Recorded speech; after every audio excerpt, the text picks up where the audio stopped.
The third book of Kings. Chapter 1. King David growing old, Abishag, a son of Matthias, is brought to him. Adonias pretending to reign, Nathan and Bethsabe obtained that Solomon should be declared and anointed king. Now King David was old and advanced in years, and when he was covered with clothes he was not warm.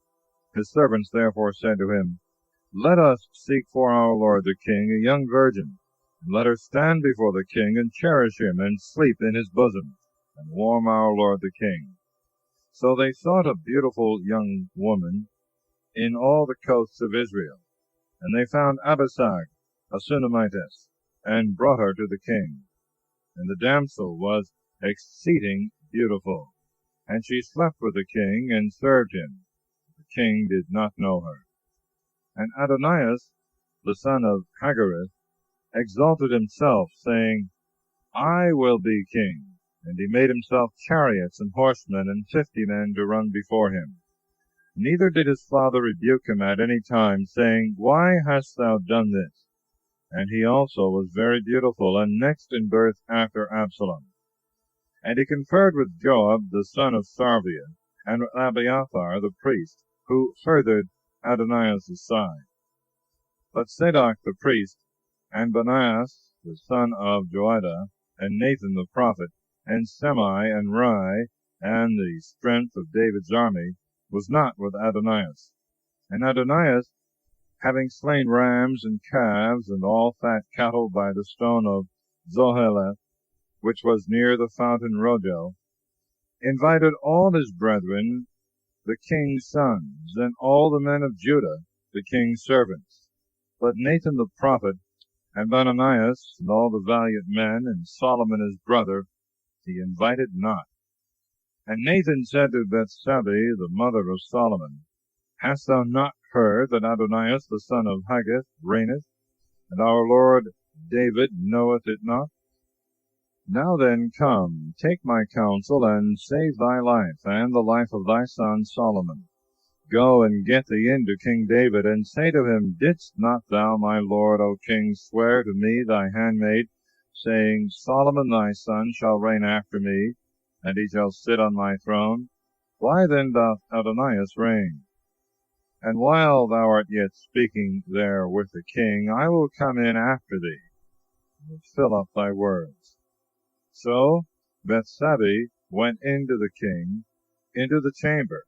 Now the king was very old, and Abishag the son of Matthias ministered to him. Bethsabe bowed herself, and worshipped the king. And the king said to her, What is thy will? She answered and said, My lord, thou didst swear to thy handmaid by the Lord thy God, saying, Solomon thy son shall reign after me, and he shall sit on my throne. And behold, now Adonias reigneth, and thou, my lord the king, knowest nothing of it. He hath killed oxen, and all fat cattle, and many rams, and invited all the king's sons, and Abiathar the priest, and Joab the general of the army. But Solomon thy servant he invited not. And now, my lord, O king, the eyes of all Israel are upon thee, that thou shouldst tell them, Who shall sit on thy throne, my lord the king, after thee? Otherwise it shall come to pass, when my lord the king sleepeth with his fathers, that I and my son Solomon shall be counted offenders. As she was yet speaking with the king, Nathan the prophet came. And they told the king, saying, Nathan the prophet is here. When he was come in before the king, and had worshipped, bowing down to the ground, Nathan said, My lord, O king, hast thou said, Let Adonias reign after me, and let him sit upon my throne? Because he is gone down today, and hath killed oxen and fatlings, and many rams, and invited all the king's sons, and the captains of the army, and Abiathar the priest, and they are eating and drinking before him, and saying, God save King Adonias. But me thy servant, and Zadok the priest, and Benaias the son of Joiada, and Solomon thy servant he hath not invited.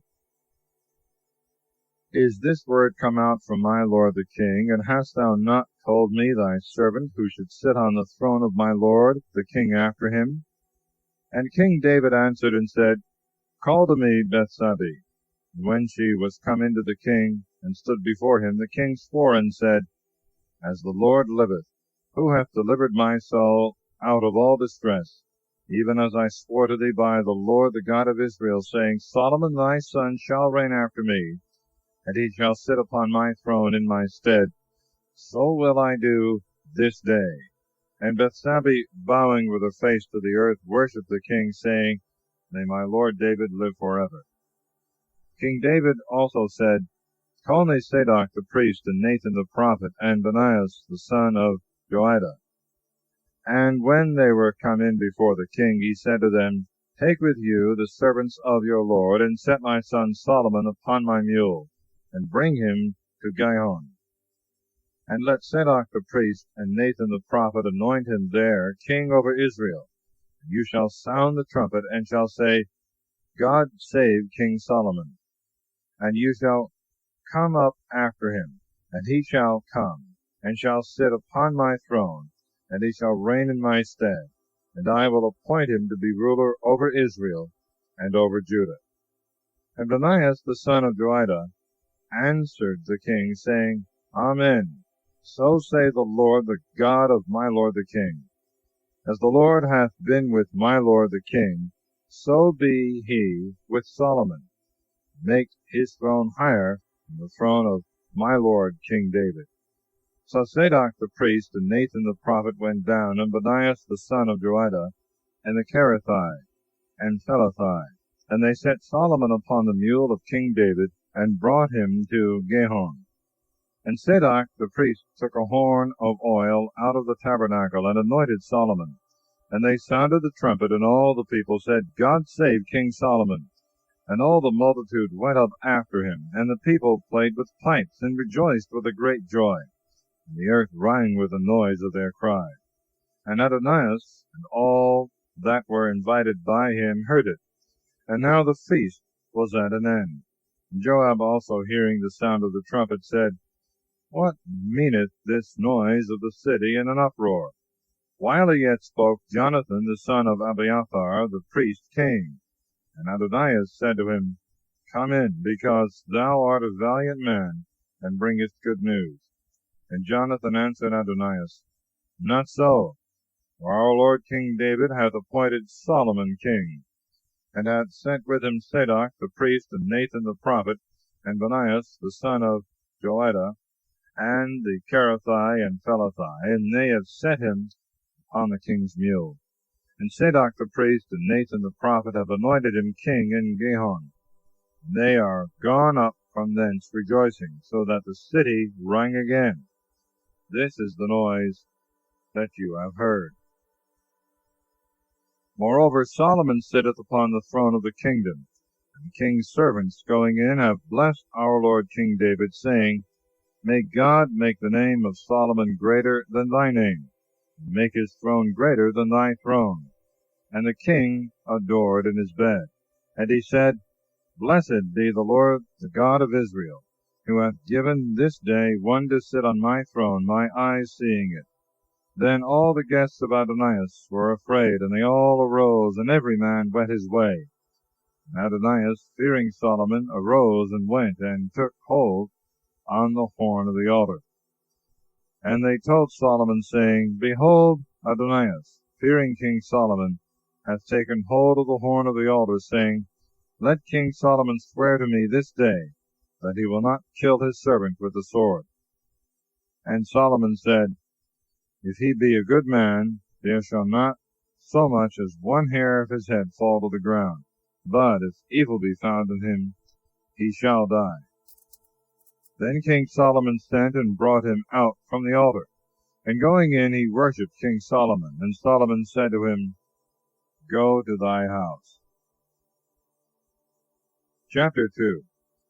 David, after giving his last charge to Solomon, dieth. Adonias is put to death. Abiathar is banished. Joab and Shimei are slain. And the days of David drew nigh that he should die. And he charged his son Solomon, saying, I am going the way of all flesh.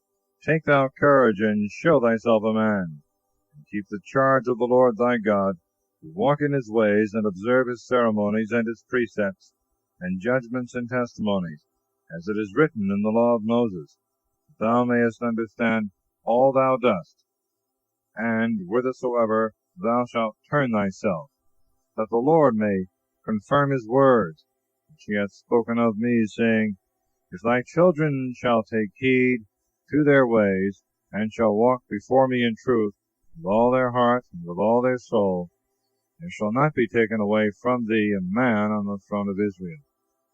Thou knowest also what Joab the son of Sarvia hath done to me, what he did to the 2 captains of the army of Israel, to Abner the son of Ner, and to Amasa the son of Jether, whom he slew, and shed the blood of war in peace, and put the blood of war on his girdle that was about his loins, and in his shoes that were on his feet.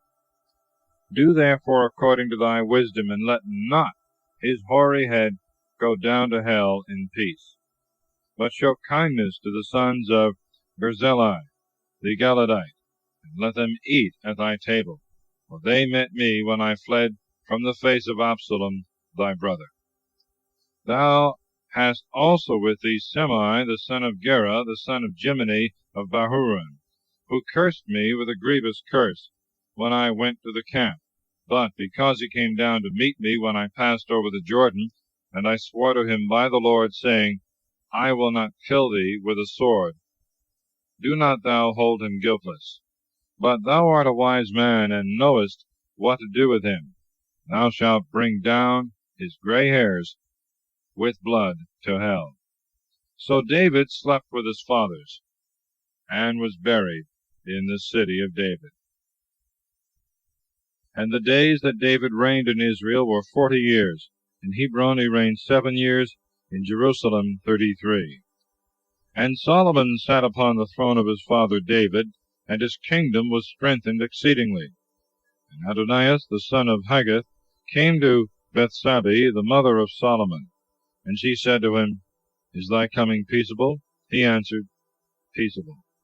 And he added, I have a word to speak with thee. She said to him, Speak.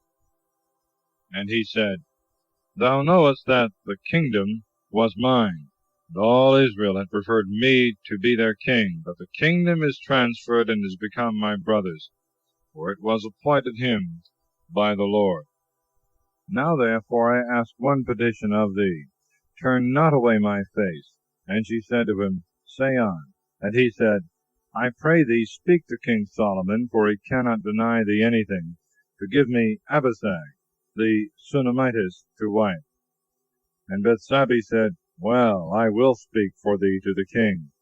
Then Bethsabe came to King Solomon to speak to him for Adonias. The king arose to meet her, and bowed to her, and sat down upon his throne. And a throne was set for the king's mother, and she sat on his right hand. And she said to him, I desire one small petition of thee. Do not put me to confusion. And the king said to her, My mother, ask, for I must not turn away thy face. And she said, Let Abishag the Shunammitess be given to Adonias thy brother to wife. And King Solomon answered, and said to his mother, Why dost thou ask Abishag the Shunammitess for Adonias?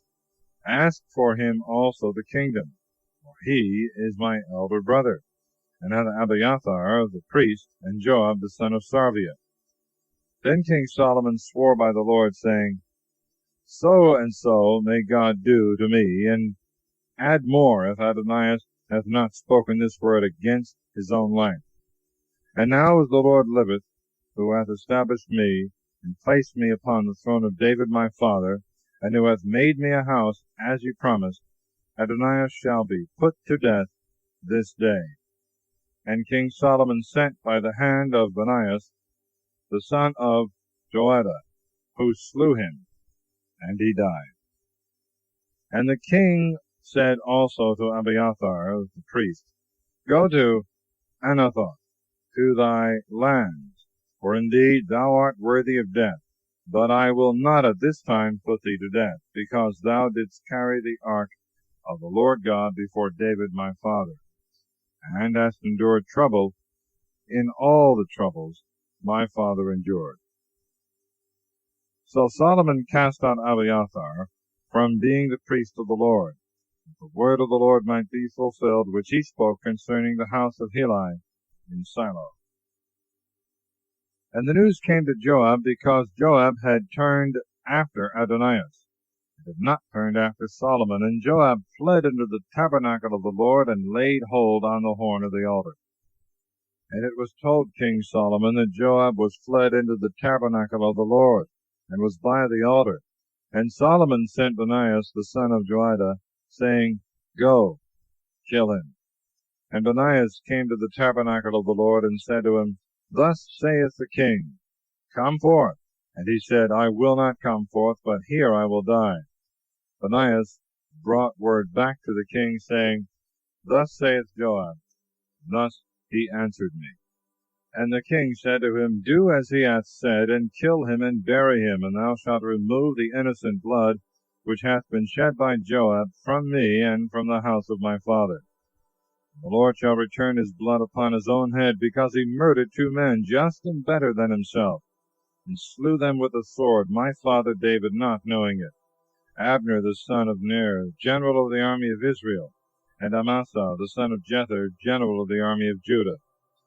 And their blood shall return upon the head of Joab, and upon the head of his seed forever.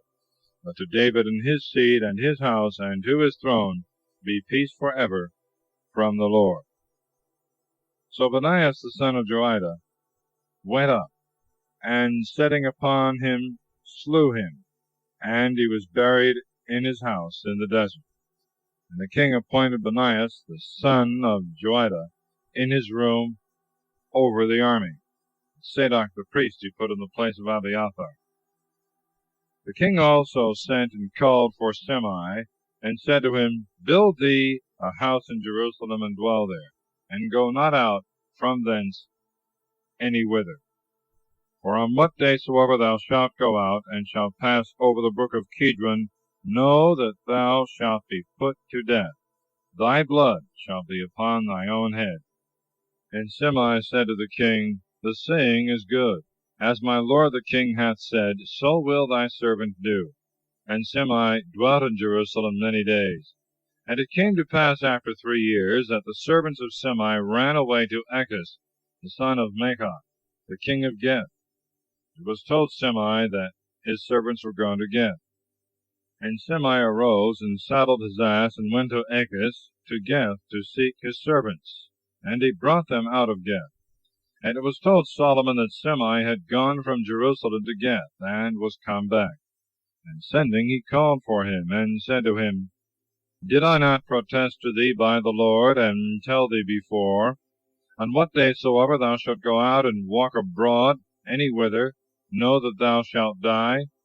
And thou answerest me, The word that I have heard is good. Why then hast thou not kept the oath of the Lord, and the commandment that I laid upon thee? The king said to Shimei, Thou knowest all the evil of which thy heart is conscious, which thou didst to David my father. The Lord hath returned thy wickedness upon thy own head. And King Solomon shall be blessed, and the throne of David shall be established before the Lord forever. So the king commanded Benaiah the son of Jehoiada. He went out and struck him, and he died. Chapter 3. Solomon marrieth Pharaoh's daughter. He sacrificeth in Gabon. In the choice which God gave him, he preferreth wisdom, his wise judgment between the 2 harlots. And the kingdom was established in the hand of Solomon, and he made affinity with Pharaoh the king of Egypt. For he took his daughter, and brought her into the city of David, until he had made an end of building his own house, and the house of the Lord, and the wall of Jerusalem round about. But yet the people sacrificed in the high places, for there was no temple built to the name of the Lord until that day. And Solomon loved the Lord, walking in the precepts of David his father. Only he sacrificed in the high places and burnt incense. He went therefore to Gabon to sacrifice there, for that was the great high place. 1,000 victims for holocausts did Solomon offer upon that altar in Gabon. And the Lord appeared to Solomon in a dream by night, saying, Ask what thou wilt that I should give thee. And Solomon said, Thou hast shown great mercy to thy servant David my father, even as he walked before thee in truth and justice, and an upright heart with thee. Thou hast kept thy great mercy for him, and hast given him a son to sit on his throne, as it is this day. And now, O Lord God, thou hast made thy servant king instead of David my father, and I am but a child, and know not how to go out and come in. And thy servant is in the midst of the people which thou hast chosen, an immense people, which cannot be numbered nor counted for multitude. Give therefore to thy servant an understanding heart, to judge thy people, and discern between good and evil. For who shall be able to judge this people, thy people, which is so numerous? And the word was pleasing to the Lord that Solomon had asked such a thing. And the Lord said to Solomon, Because thou hast asked this thing, and hast not asked for thyself long life or riches, nor the lives of thy enemies, but hast asked for thyself wisdom to discern judgment. Behold, I have done for thee according to thy words, and have given thee a wise and understanding heart, insomuch that there hath been no one like thee before thee, nor shall arise after thee. Yea, and the things also which thou didst not ask, I have given thee, to wit, riches and glory, so that no one hath been like thee among the kings in all days heretofore. And if thou wilt walk in my ways, and keep my precepts, and my commandments, as thy father walked, I will lengthen thy days. And Solomon awaked, and perceived that it was a dream. And when he was come to Jerusalem, he stood before the ark of the covenant of the Lord, and offered holocausts, and sacrificed victims of peace offerings, and made a great feast for all his servants. Then there came 2 women that were harlots to the king, and stood before him. And one of them said, I beseech thee, my lord, I and this woman dwelt in one house, and I was delivered of a child with her in the chamber. And the 3rd day after that I was delivered, she also was delivered. We were together, and no other person with us in the house, only we 2. And this woman's child died in the night, for in her sleep she overlaid him.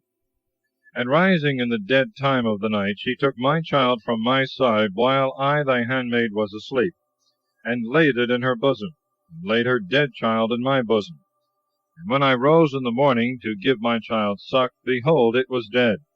But considering him more diligently when it was clear day, I found that it was not mine which I bore. And the other woman answered, It is not so as thou sayest, but thy child is dead, and mine is alive. On the contrary, she said, Thou liest, for my child liveth, and thy child is dead. And in this manner they strove before the king. Then said the king, The one saith, My child is alive, and thy child is dead. And the other answereth, Nay, but thy child is dead, and mine liveth. The king therefore said, Bring me a sword. And when they had brought a sword before the king, Divide, said he, the living child in 2, and give half to the one, and half to the other. But the woman whose child was alive said to the king, for her bowels were moved upon her child, I beseech thee, my lord, give her the child alive, and do not kill it. But the other said, Let it be neither mine nor thine, but divide it. The king answered and said, Give the living child to this woman, and let it not be killed, for she is the mother thereof. And all Israel heard the judgment which the king had judged. And they feared the king, seeing that the wisdom of God was in him to do judgment. Chapter 4. Solomon's chief officers, his riches and wisdom. And King Solomon reigned over all Israel. And these were the princes which he had: Azarias the son of Zadok the priest, Elihoreph and Ahiah the sons of Sisa scribes, Joshaphat the son of Ahilud, recorder, Benaias the son of Joiada, over the army, and Sadok and Abiathar, priests, Azarias the son of Nathan, over them that were about the king, Zabud, the son of Nathan the priest, the king's friend, and Ahasar, governor of the house, and Adoniram, the son of Abda, over the tribute. And Solomon had 12 governors over all Israel, who provided victuals for the king and for his household. For every one provided necessaries, each man his month in the year. And these are their names: Ben-Hur, in Mount Ephraim, Bendekar, in Machis, and in Salibim, and in Bethsames, and in Elon, and in Bethanan. Ben-Hesed, in Aruboth, his was Socho, and all the land of Epher. Ben-Abinadab, to whom belonged all Nephath Dor, he had Tapheth the daughter of Solomon to wife. Bena the son of Ahilud, who governed Thanach and Megiddo, and all Bethsan, which is by Sarthana beneath Jezreel, from Bethsan unto Abimmeholah, over against Jechmain. Ben-Gaber, in Ramoth Galad, he had the towns of Jair, the son of Manasses, in Galad. He was chief in all the country of Argob, which is in Basan, 80 great cities with walls and brazen bolts. Abinadab, the son of Addo, was chief in Manaim. Achimas, in Naphtali. He also had Basemath, the daughter of Solomon, to wife. Bena, the son of Husai, in Aser, and in Bela. Joshaphat, the son of Pharu, in Issachar. Semai, the son of Elah, in Benjamin. Geber, the son of Uri, in the land of Galaad, in the land of Sihon, the king of the Amorites, and of Og, the king of Basan, over all that were in that land. Judah and Israel were innumerable as the sand of the sea in multitude, eating and drinking and rejoicing. And Solomon had under him all the kingdoms, from the river to the land of the Philistines, even to the border of Egypt. And they brought him presents, and served him all the days of his life. And the provision of Solomon for each day was 30 measures of fine flour, and 80 measures of meal, 10 fat oxen, and 20 out of the pastures, and 100 rams, besides venison of harts, roes, and buffles, and fatted fowls. For he had all the country which was beyond the river, from Taphsah to Gazon, and all the kings of those countries, and he had peace on every side round about. And Judah and Israel dwelt without any fear, every one under his vine and under his fig tree, from Dan to Bersabeh, all the days of Solomon. And Solomon had 40,000 stalls of chariot horses, and 12,000 for the saddle. And the foresaid governors of the king fed them, and they furnished the necessaries also for King Solomon's table, with great care in their time. They brought barley also, and straw for the horses and beasts, to the place where the king was, according as it was appointed them. And God gave to Solomon wisdom and understanding exceeding much, and largeness of heart as the sand that is on the seashore. And the wisdom of Solomon surpassed the wisdom of all the Orientals and of the Egyptians. And he was wiser than all men, wiser than Ethan the Ezrahite, and Heman, and Calcol, and Dorda, the sons of Mahal, and he was renowned in all nations round about. Solomon also spoke 3,000 parables, and his poems were 1,005. And he treated about trees, from the cedar that is in Libanus unto the hyssop that cometh out of the wall. And he discoursed of beasts, and of fowls, and of creeping things, and of fishes. And they came from all nations to hear the wisdom of Solomon, and from all the kings of the earth who heard of his wisdom. Chapter 5. Hiram king of Tyre agreeth to furnish timber and workmen for building the temple, the number of workmen and overseers. And Hiram king of Tyre sent his servants to Solomon, for he heard that they had anointed him king in the room of his father. Hiram had always been David's friend. And Solomon sent to Hiram, saying, Thou knowest the will of David my father, and that he could not build a house to the name of the Lord his God, because of the wars that were round about him, until the Lord put them under the soles of his feet.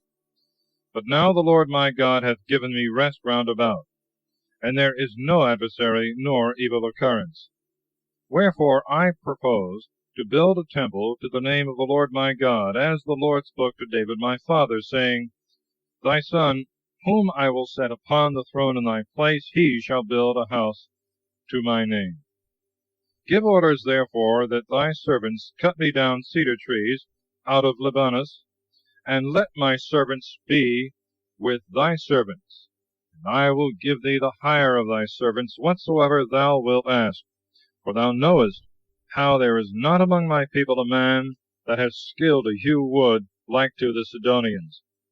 Now when Hiram had heard the words of Solomon, he rejoiced exceedingly, and said, Blessed be the Lord God this day, who hath given to David a very wise son over this numerous people. And Hiram sent to Solomon, saying, I have heard all thou hast desired of me, and I will do all thy desire concerning cedar trees and fir trees. My servants shall bring them down from Libanus to the sea, and I will put them together in floats in the sea, and convey them to the place which thou shalt signify to me, and will land them there. Thou shalt receive them, and thou shalt allow me necessaries to furnish food for my household. So Hiram gave Solomon cedar trees and fir trees according to all his desire. And Solomon allowed Hiram 20,000 measures of wheat for provision for his house, and 20 measures of the purest oil. Thus gave Solomon to Hiram every year. And the Lord gave wisdom to Solomon, as he promised him. And there was peace between Hiram and Solomon, and they two made a league together. And King Solomon chose workmen out of all Israel, and the levy was of 30,000 men. And he sent them to Libanus, 2,000 every month by turns, so that 2 months they were at home. And Adoniram was over this levy. And Solomon had 70,000 to carry burdens, and 80,000 to hew stones in the mountain, besides the overseers who were over every work, in number 3,300 that ruled over the people, and them that did the work. And the king commanded that they should bring great stones, costly stones, for the foundation of the temple, and should square them. And the masons of Solomon and the masons of Hiram hewed them, and the Gibeons prepared timber and stones to build the house. Chapter 6. The building of Solomon's temple. And it came to pass in the 488th year after the children of Israel came out of the land of Egypt, in the 4th year of the reign of Solomon over Israel, in the month Zio, the same is the 2nd month, he began to build a house to the Lord. And the house which King Solomon built to the Lord was 80 cubits in length, and 20 cubits in breadth, and 30 cubits in height. And there was a porch before the temple of 20 cubits in length, according to the measure of the breadth of the temple, and it was 10 cubits in breadth before the face of the temple. And he made in the temple oblique windows. And upon the wall of the temple he built floors round about, in the walls of the house round about the temple and the oracle, and he made sides round about. The floor that was underneath was 5 cubits in breadth, and the middle floor was 6 cubits in breadth, and the third floor was 7 cubits in breadth. And he put beams in the house round about on the outside, that they might not be fastened in the walls of the temple. And the house, when it was in building, was built of stones hewed and made ready, so that there was neither hammer nor axe nor any tool of iron heard in the house when it was in building. The door for the middle side was on the right hand of the house, and by winding stairs they went up to the middle room, and from the middle to the third. So he built the house and finished it, and he covered the house with roofs of cedar. And he built a floor over all the house, 5 cubits in height, and he covered the house with timber of cedar. And the word of the Lord came to Solomon, saying, This house which thou buildest, if thou wilt walk in my statutes, and execute my judgments, and keep all my commandments, walking in them, I will fulfill my word to thee, which I spoke to David thy father. And I will dwell in the midst of the children of Israel, and will not forsake my people Israel. So Solomon built the house and finished it.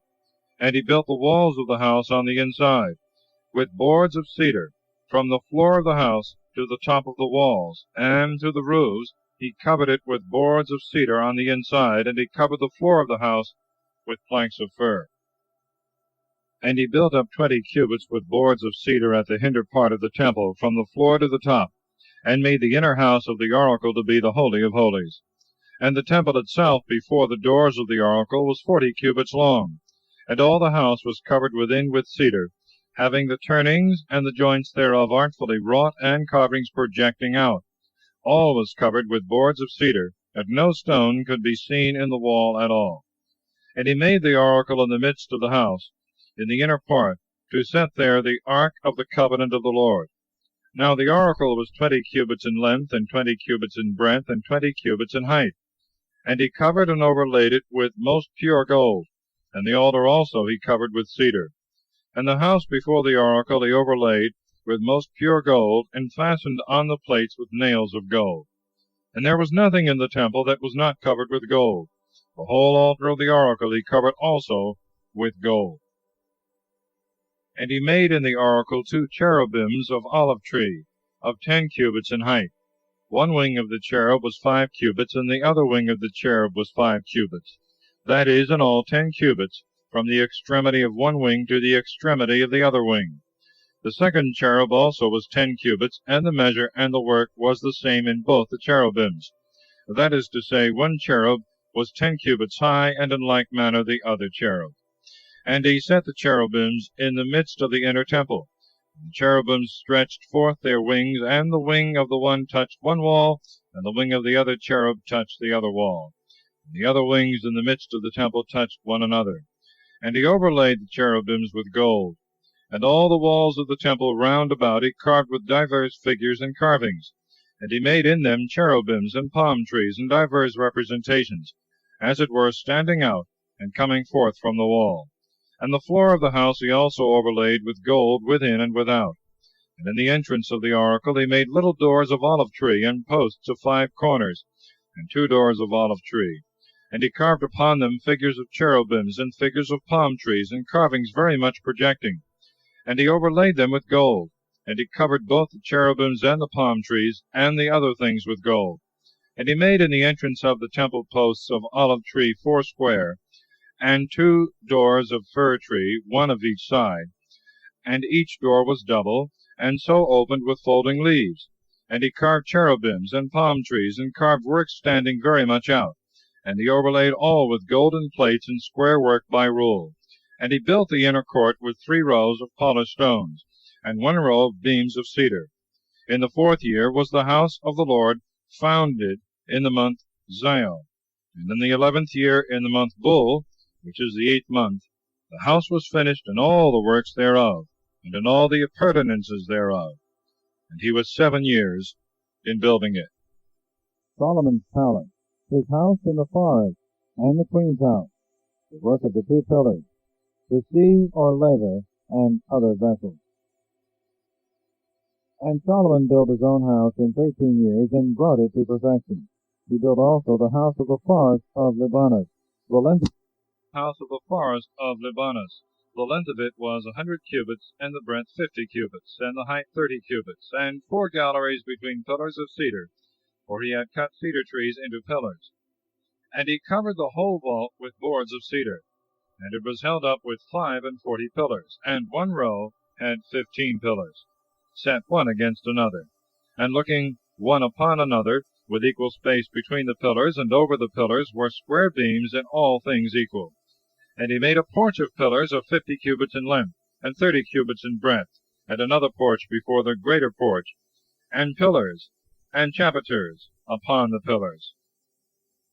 He made also the porch of the throne, wherein is the seat of judgment, and covered it with cedar wood from the floor to the top. And in the midst of the porch was a small house, where he sat in judgment of the like work.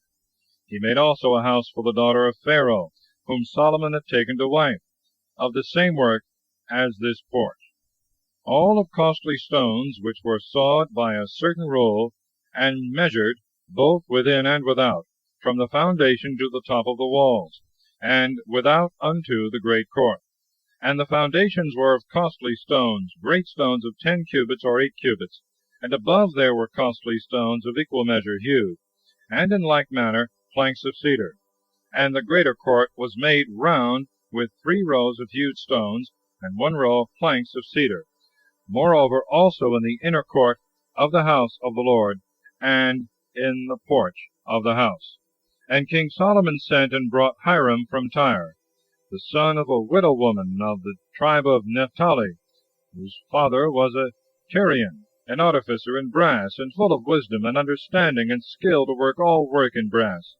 And when he was come to King Solomon, he wrought all his work. And he cast 2 pillars in brass, each pillar was 18 cubits high, and a line of 12 cubits compassed both the pillars. He made also 2 chapiters of molten brass, to be set upon the tops of the pillars. The height of one chapiter was 5 cubits, and the height of the other chapiter was 5 cubits. And a kind of network and chainwork wreathed together with wonderful art. Both the chapiters of the pillars were cast. 7 rows of nets were on one chapiter, and 7 nets on the other chapiter. And he made the pillars, and 2 rows round about each network, to cover the chapiters that were upon the top, with pomegranates. And in like manner did he to the other chapiter. And the chapiters that were upon the top of the pillars were of lily work in the porch of 4 cubits. And again other chapiters in the top of the pillars above, according to the measure of the pillar over against the network. And of pomegranates there were 200 in rows round about the other chapiter. And he set up the pillars in the porch of the temple. And when he had set up the pillar on the right hand, he called the name thereof Jachin.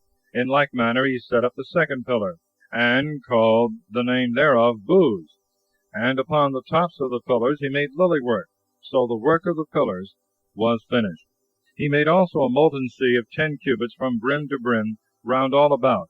The height of it was 5 cubits, and a line of 30 cubits compassed it round about.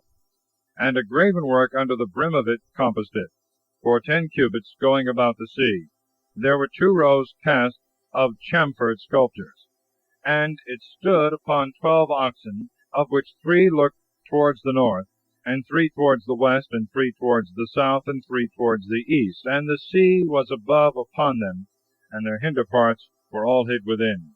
And the laver was a handbreadth thick, and the brim thereof was like the brim of a cup, or the leaf of a crisp lily.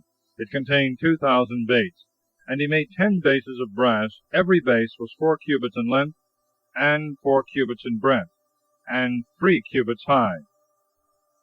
And the work itself of the bases was intergraven, and there were gravings between the joinings. And between the little crowns and the ledges were lions and oxen and cherubims, and in the joinings likewise above, and under the lions and oxen, as it were, bands of brass hanging down.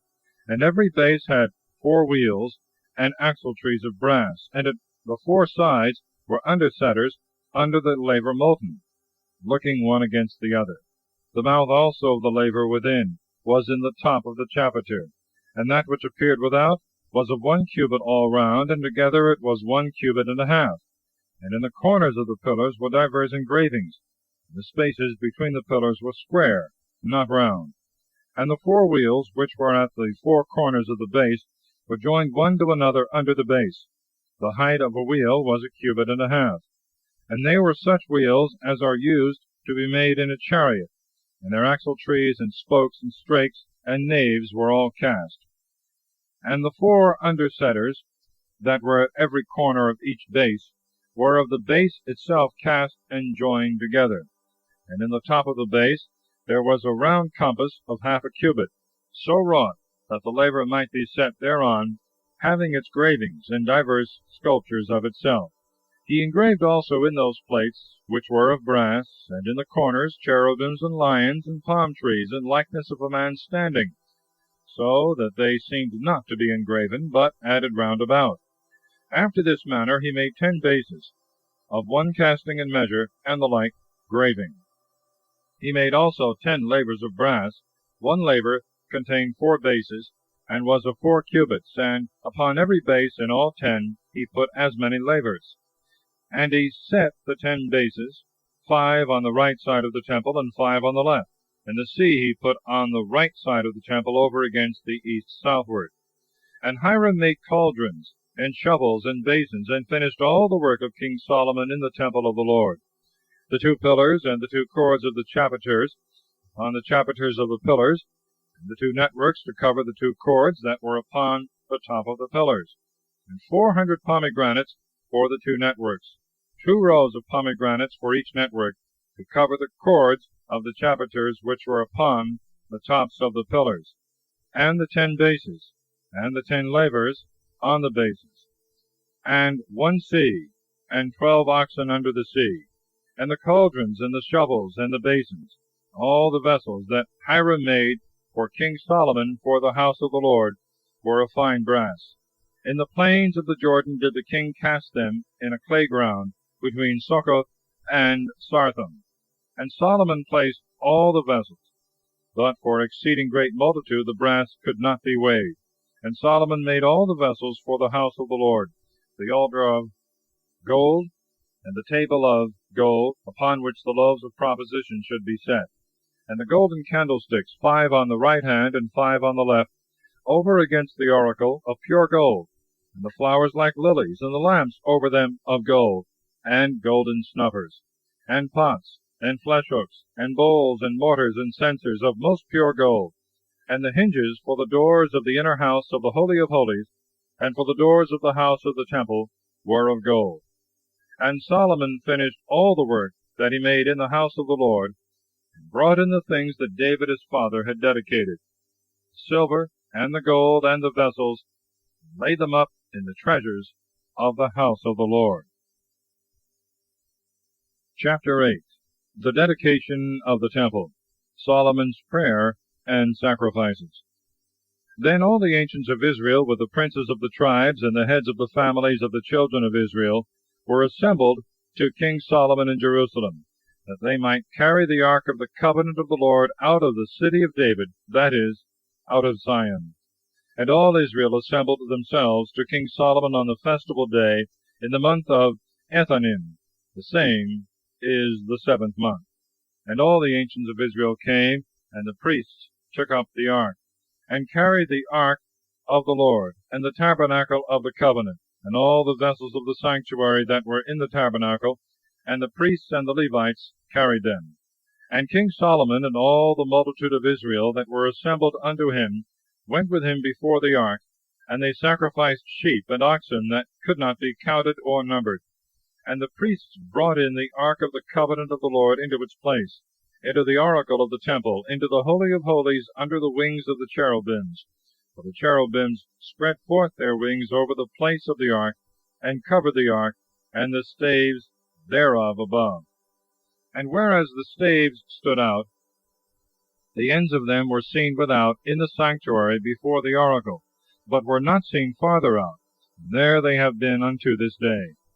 Now in the ark there was nothing else but the 2 tables of stone which Moses put there at Horeb, when the Lord made a covenant with the children of Israel, when they came out of the land of Egypt. And it came to pass, when the priests would come out of the sanctuary, that a cloud filled the house of the Lord. And the priests could not stand to minister because of the cloud, for the glory of the Lord had filled the house of the Lord. Then Solomon said, The Lord said that he would dwell in a cloud. Building, I have built a house for thy dwelling, to be thy most firm throne forever. And the king turned his face, and blessed all the assembly of Israel, for all the assembly of Israel stood. And Solomon said, Blessed be the Lord, the God of Israel, who spoke with his mouth to David my father, and with his own hands hath accomplished it, saying, Since the day that I brought my people Israel out of Egypt, I chose no city out of all the tribes of Israel for a house to be built, that my name might be there. But I chose David to be over my people Israel. David my father would have built a house to the name of the Lord, the God of Israel. And the Lord said to David my father, Whereas thou hast thought in thy heart to build a house to my name, thou hast done well in having this same thing in thy mind. Nevertheless, thou shalt not build me a house, but thy son, that shall come forth out of thy loins, he shall build a house to my name. The Lord hath performed his word which he spoke. And I stand in the room of David my father, and sit upon the throne of Israel, as the Lord promised, and have built a house to the name of the Lord, the God of Israel. And I have set there a place for the ark, wherein is the covenant of the Lord, which he made with our fathers when they came out of the land of Egypt.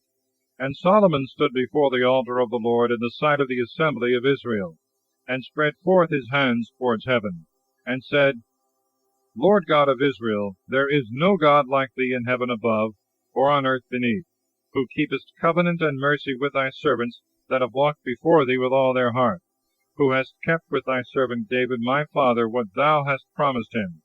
With thy mouth thou didst speak, and with thy hands thou hast performed, as this day proveth. Now therefore, O Lord God of Israel, keep with thy servant David my father what thou hast spoken to him, saying, There shall not be taken away of thee a man in my sight to sit on the throne of Israel, yet so that thy children take heed to their way, that they walk before me as thou hast walked in my sight. And now, Lord God of Israel, let thy words be established, which thou hast spoken to thy servant David my father. Is it then to be thought that God should indeed dwell upon earth? For if heaven and the heavens of heavens cannot contain thee, how much less this house which I have built? But have regard to the prayer of thy servant, and to his supplications, O Lord my God. Hear the hymn and the prayer which thy servant prayeth before thee this day. That thy eyes may be open upon this house night and day, upon the house of which thou hast said, My name shall be there, that thou mayest hearken to the prayer which thy servant prayeth in this place to thee, that thou mayest hearken to the supplication of thy servant and of thy people Israel, whatsoever they shall pray for in this place, and hear them in the place of thy dwelling in heaven, and when thou hearest, show them mercy. If any man trespass against his neighbor, and have an oath upon him, wherewith he is bound, and come because of the oath before the altar to thy house, then hear thou in heaven, and do and judge thy servants, condemning the wicked, and bringing his way upon his own head, and justifying the just, and rewarding him according to his justice. If thy people Israel shall fly before their enemies, because they will sin against thee, and doing penance and confessing to thy name shall come, and pray and make supplications to thee in this house, then hear thou in heaven, and forgive the sin of thy people Israel, and bring them back to the land which thou gavest to their fathers. If heaven shall be shut up, and there shall be no rain because of their sins, and they praying in this place shall do penance to thy name, and shall be converted from their sins by occasion of their afflictions, then hear thou them in heaven, and forgive the sins of thy servants and of thy people Israel, and show them the good way wherein they should walk, and give rain upon thy land which thou hast given to thy people in possession. If a famine arise in the land, or pestilence, or corrupt air, or blasting, or locust, or mildew, if their enemy afflict them, besieging the gates, whatsoever plague, whatsoever infirmity, whatsoever curse or imprecation shall happen to any man of thy people Israel, when a man shall know the wound of his own heart, and shall spread forth his hands in this house, then hear thou in heaven, in the place of thy dwelling, and forgive, and do so as to give to every one according to his ways, as thou shalt see his heart, for thou only knowest the heart of all the children of men. That they may fear thee all the days that they live upon the face of the land which thou hast given to our fathers. Moreover also the stranger who is not of thy people Israel, when he shall come out of a far country for thy name's sake, for they shall hear everywhere of thy great name, and thy mighty hand, and thy stretched out arms, so when he shall come and shall pray in this place, then hear thou in heaven in the firmament of thy dwelling place, and do all those things for which that stranger shall call upon thee, that all the people of the earth may learn to fear thy name, as do thy people Israel, and may prove that thy name is called upon on this house which I have built. If thy people go out to war against their enemies, by what way soever thou shalt send them, they shall pray to thee towards the way of the city, which thou hast chosen, and towards the house which I have built to thy name. And then hear thou in heaven their prayers and their supplications, and do judgment for them. But if they sin against thee, for there is no man who sinneth not, and thou being angry deliver them up to their enemies, so that they be led away captives into the land of their enemies, far or near, then if they do penance in their heart in the place of captivity, and being converted make supplication to thee in their captivity, saying, We have sinned, we have done unjustly, we have committed wickedness, and return to thee with all their heart and all their soul in the land of their enemies, to which they had been led captives, and pray to thee towards the way of their land, which thou gavest to their fathers, and of the city which thou hast chosen, and of the temple which I have built to thy name, then hear thou in heaven, in the firmament of thy throne, their prayers and their supplications, and do judgment for them. And forgive thy people that have sinned against thee, and all their iniquities by which they have transgressed against thee, and give them mercy before them that have made them captive, that they may have compassion on them. For they are thy people, and thy inheritance, whom thou hast brought out of the land of Egypt, from the midst of the furnace of iron, that thy eyes may be open to the supplication of thy servant, and of thy people Israel, to hear them in all things, for which they shall call upon thee. For thou hast separated them to thyself for an inheritance from among all the people of the earth. Thou hast spoken by Moses thy servant, when thou broughtest our fathers out of Egypt, O Lord God.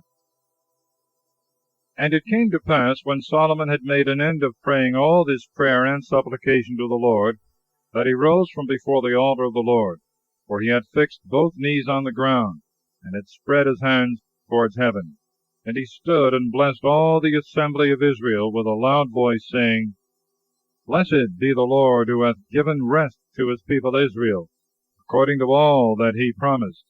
There hath not failed so much as one word of all the good things that he promised by his servant Moses. Lord our God be with us, as he was with our fathers, and not leave us, nor cast us off. But may he incline our hearts to himself, that we may walk in all his ways, and keep his commandments, and his ceremonies, and all his judgments, which he commanded our fathers. And let these my words wherewith I have prayed before the Lord be nigh unto the Lord our God day and night, that he may do judgment for his servant, and for his people Israel day by day, that all the people of the earth may know that the Lord he is God, and there is no other besides him. Let our hearts also be perfect with the Lord our God, that we may walk in his statutes, and keep his commandments, as at this day. And the king and all Israel with him offered victims before the Lord. And Solomon slew victims of peace offerings, which he sacrificed to the Lord, 22,000 oxen, and 120,000 sheep. So the king and the children of Israel dedicated the temple of the Lord. In that day the king sanctified the middle of the court that was before the house of the Lord, for there he offered the holocaust, and sacrifice, and fat of the peace offerings, because the brazen altar that was before the Lord was too little to receive the holocaust, and sacrifice, and fat of the peace offerings. And Solomon made at the same time a solemn feast, and all Israel with him, a great multitude, from the entrance of Emath to the river of Egypt, before the Lord our God 7 days and 7 days, that is, 14 days. And on the 8th day he sent away the people. And they blessed the king, and went to their dwellings rejoicing, and glad in heart for all the good things that the Lord had done for David his servant, and for Israel his people. Chapter 9. The Lord appeareth again to Solomon. He buildeth cities. He sendeth a fleet to Ophir. And it came to pass, when Solomon had finished the building of the house of the Lord, and the king's house, and all that he desired, and was pleased to do, that the Lord appeared to him the second time, as he had appeared to him in Gabon. And the Lord said to him, I have heard thy prayer and thy supplication, which thou hast made before me. I have sanctified this house, which thou hast built, to put my name there for ever, and my eyes and my heart shall be there always.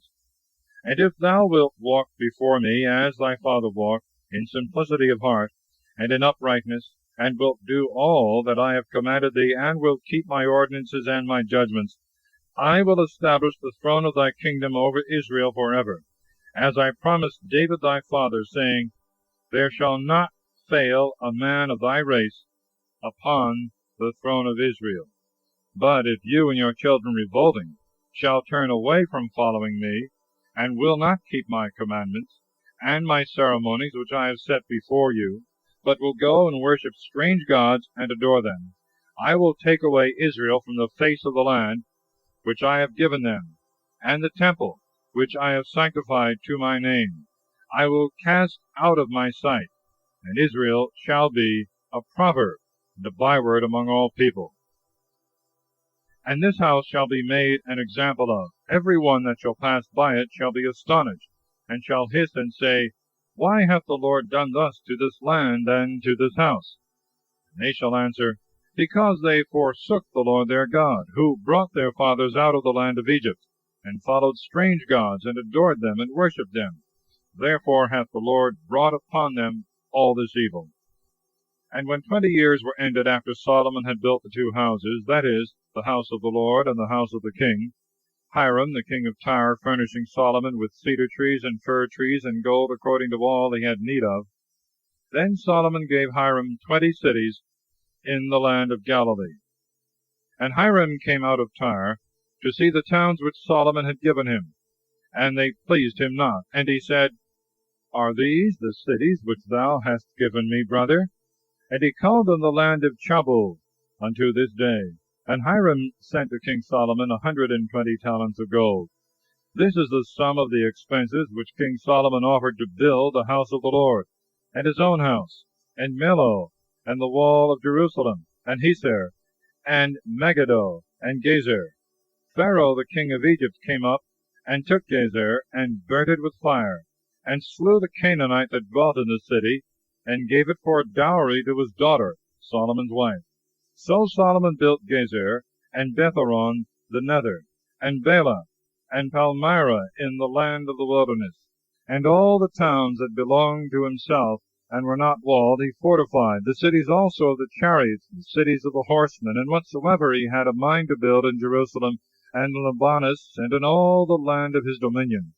All the people that were left of the Amorites, and Hittites, and Perizzites, and Hivites, and Jebusites, that are not of the children of Israel.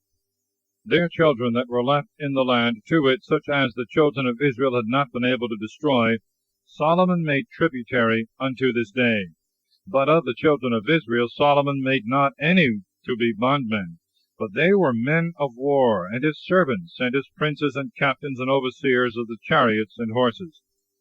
And there were 550 chief officers set over all the works of Solomon. They had people under them, and had charge over the appointed works. And the daughter of Pharaoh came up out of the city of David to her house, which Solomon had built for her. Then did he build Millo. Solomon also offered 3 times every year holocausts and victims of peace offerings upon the altar which he had built to the Lord. And he burnt incense before the Lord, and the temple was finished. And King Solomon made a fleet in Asion-Geber, which is by Eileth, on the shore of the Red Sea, in the land of Edom.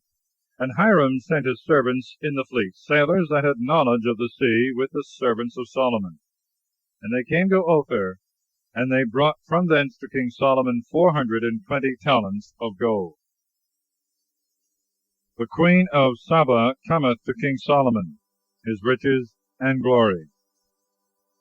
And the queen of Saba, having heard of the fame of Solomon in the name of the Lord, came to try him with hard questions. And entering into Jerusalem with a great train and riches, and camels that carried spices, and an immense quantity of gold and precious stones, she came to King Solomon, and spoke to him all that she had in her heart. And Solomon informed her of all the things she proposed to him. There was not any word the king was ignorant of, and which he could not answer her. And when the queen of Saba saw all the wisdom of Solomon, and the house which he had built, and the meat of his table, and the apartments of his servants, and the order of his ministers, and their apparel, and the cupbearers, and the holocausts which he offered in the house of the Lord. She had no longer any spirit in her. And she said to the king, The report is true, which I heard in my own country, concerning thy words, and concerning thy wisdom. And I did not believe them that told me, till I came myself and saw with my own eyes, and have found that the half hath not been told me. Thy wisdom and thy works exceed the fame which I heard. Blessed are thy men, and blessed are thy servants, who stand before thee always, and hear thy wisdom. Blessed be the Lord thy God, whom thou hast pleased, and who hath set thee upon the throne of Israel, because the Lord hath loved Israel for ever, and hath appointed thee king to do judgment and justice. And she gave the king 120 talents of gold, and of spices of very great store, and precious stones. There was brought no more such abundance of spices as these which the queen of Saba gave to King Solomon. The navy also of Hiram, which brought gold from Ophir, brought from Ophir great plenty of thyine trees and precious stones. And the king made of the thyine trees rails of the house of the Lord, and of the king's house, and citterns and harps for singers. There were no such thyine trees as these brought, nor seen unto this day. And King Solomon gave the queen of Saba all that she desired, and asked of him, besides what he offered her of himself, of his royal bounty. And she returned and went to her own country with her servants. And the weight of the gold that was brought to Solomon every year was 666 talents of gold, besides that which the men brought him that were over the tributes, and the merchants, and they that sold by retail, and all the kings of Arabia, and the governors of the country. And Solomon made 200 shields of the purest gold. He allowed 600 sickles of gold for the plates of one shield, and 300 targets of fine gold. 300 pounds of gold covered one target, and the king put them in the house of the forest of Libanus. King Solomon also made a great throne of ivory, and overlaid it with the finest gold. It had 6 steps, and the top of the throne was round behind. And there were 2 hands on either side holding the seat, and 2 lions stood, one at each hand. And 12 little lions stood upon the 6 steps on the one side and on the other. There was no such work made in any kingdom. Moreover, all the vessels out of which King Solomon drank were of gold, and all the furniture of the house of the forest of Libanus was of most pure gold. There was no silver, nor was any account made of it in the days of Solomon. For the king's navy once in 3 years went with the navy of Hiram by sea to Tharsis, and brought from thence gold and silver and elephants' teeth and apes and peacocks. And King Solomon exceeded all the kings of the earth in riches and wisdom. And all the earth desired to see Solomon's face, to hear his wisdom, which God had given in his heart. And every one brought him presents, vessels of silver and of gold, garments and armor, and spices, and horses, and mules every year. And Solomon gathered together chariots and horsemen, and he had 1,400 chariots and 12,000 horsemen, and he bestowed them in fenced cities, and with the king in Jerusalem. And he made silver to be as plentiful in Jerusalem as stones, and cedars to be as common as sycamores which grow in the plains. And horses were brought for Solomon out of Egypt and Coa. The king's merchants brought them out of Coa, and brought them at a set price. And a chariot of 4 horses came out of Egypt for 600 sickles of silver, and a horse for 150. And after this manner did all the kings of the Hittites and of Syria sell horses. Chapter 11. Solomon by means of his wives falleth into idolatry. God raiseth him adversaries, Adad, Rezon, and Jeroboam. Solomon dieth. And King Solomon loved many strange women besides the daughter of Pharaoh, and women of Moab, and of Ammon, and of Edom, and of Sidon, and of the Hittites. of the nations concerning which the Lord said to the children of Israel, You shall not go in unto them, neither shall any of them come into yours, for they will most certainly turn away your heart to follow their gods. And to these will Solomon join with a most ardent love. And he had 700 wives as queens, and 300 concubines, and the women turned away his heart. And when he was now old, his heart was turned away by women to follow strange gods. And his heart was not perfect with the Lord his God, as was the heart of David his father. But Solomon worshipped Astarte, the goddess of the Sidonians, and Moloch, the idol of the Ammonites. And Solomon did that which was not pleasing before the Lord, and did not fully follow the Lord, as David his father. Then Solomon built a temple for Chemosh, the idol of Moab, on the hill that is over against Jerusalem, and for Moloch, the idol of the children of Ammon. And he did in this manner for all his wives that were strange, who burnt incense and offered sacrifice to their gods. And the Lord was angry with Solomon, because his mind was turned away from the Lord, the God of Israel, who had appeared to him twice, and had commanded him concerning this thing, that he should not follow strange gods. But he kept not the things which the Lord commanded him. The Lord therefore said to Solomon, Because thou hast done this, and hast not kept my covenant, and my precepts which I have commanded thee, I will divide and rend thy kingdom, and will give it to thy servant. Nevertheless, in thy days I will not do it, for David thy father's sake, but I will rend it out of the hand of thy son. Neither will I take away the whole kingdom. I will give one tribe to thy son for the sake of David my servant, and Jerusalem which I have chosen. And the Lord raised up an adversary to Solomon, Hadad the Edomite, of the king's seed in Edom. For when David was in Edom, and Joab the general of the army was gone up to bury them that were slain, and had killed every male in Edom. For Joab remained there 6 months with all Israel, till he had slain every male in Edom. Then Hadad fled, he and certain Edomites of his father's servants with him, to go into Egypt. And Hadad was then a little boy.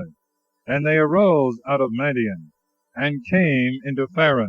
And they took men with them from Pharaoh, and went into Egypt to Pharaoh the king of Egypt, who gave him a house, and appointed him victuals, and assigned him land. And Hadad found great favor before Pharaoh, insomuch that he gave him to wife the own sister of his wife Taphnes the queen. And the sister of Taphnes bore him his son Genubath, and Taphnes brought him up in the house of Pharaoh.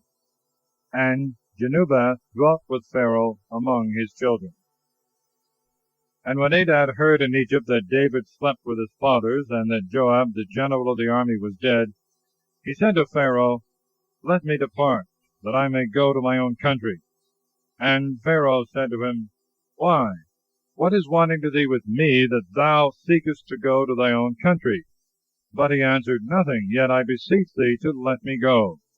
God also raised up against him an adversary, Rezon, the son of Eliada, who had fled from his master Hadarezer, the king of Sobah. And he gathered men against him, and he became a captain of robbers, when David slew them of Sobah. And they went to Damascus, and dwelt there, and they made him king in Damascus. And he was an adversary to Israel all the days of Solomon. This is the evil of Hadad, and his hatred against Israel, and he reigned in Syria. Jeroboam, also the son of Nebat, and Ephrathite of Sareda, a servant of Solomon, whose mother was named Saruah, a widow woman, lifted up his hand against the king. And this is the cause of his rebellion against him. For Solomon built Millo, and filled up the breach of the city of David his father. And Jeroboam was a valiant and mighty man, and Solomon, seeing him a young man, ingenious and industrious, made him chief over the tributes of all the house of Joseph.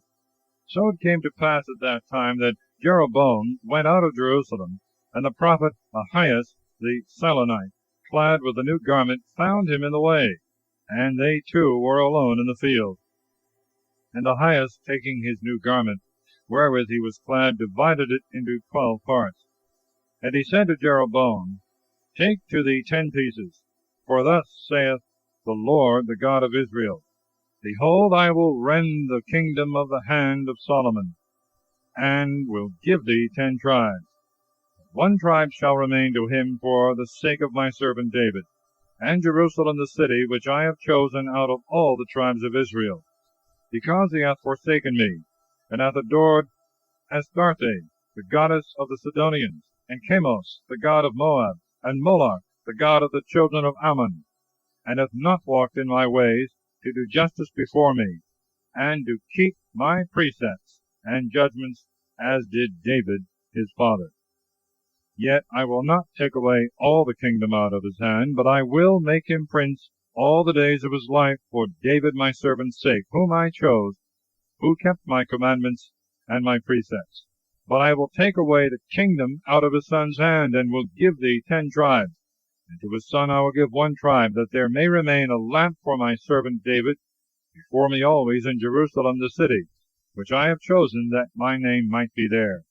And I will take thee, and thou shalt reign over all that thy soul desireth, and thou shalt be king over Israel. If then thou wilt hearken to all that I shall command thee, and wilt walk in my ways, and do what is right before me, keeping my commandments and my precepts, as David my servant did, I will be with thee, and will build thee up a faithful house, as I built a house for David, and I will deliver Israel to thee. And I will for this afflict the seed of David, but not yet forever. Solomon therefore sought to kill Jeroboam, but he arose and fled into Egypt to Shishak, the king of Egypt, and was in Egypt till the death of Solomon. And the rest of the words of Solomon, and all that he did, and his wisdom, behold, they are all written in the book of the words of the days of Solomon. And the days that Solomon reigned in Jerusalem over all Israel were 40 years. And Solomon slept with his fathers, and was buried in the city of David his father, and Rehoboam his son reigned in his stead. Chapter 12. Rehoboam, following the counsel of young men, alienated from him the minds of the people. They make Jeroboam king over 10 tribes. He setteth up idolatry. And Rehoboam went to Shechem, for thither were all Israel come together to make him king. But Jeroboam, the son of Nebat, who was yet in Egypt, a fugitive from the face of King Solomon, hearing of his death, returned out of Egypt. And they sent and called him. And Jeroboam came, and all the multitude of Israel.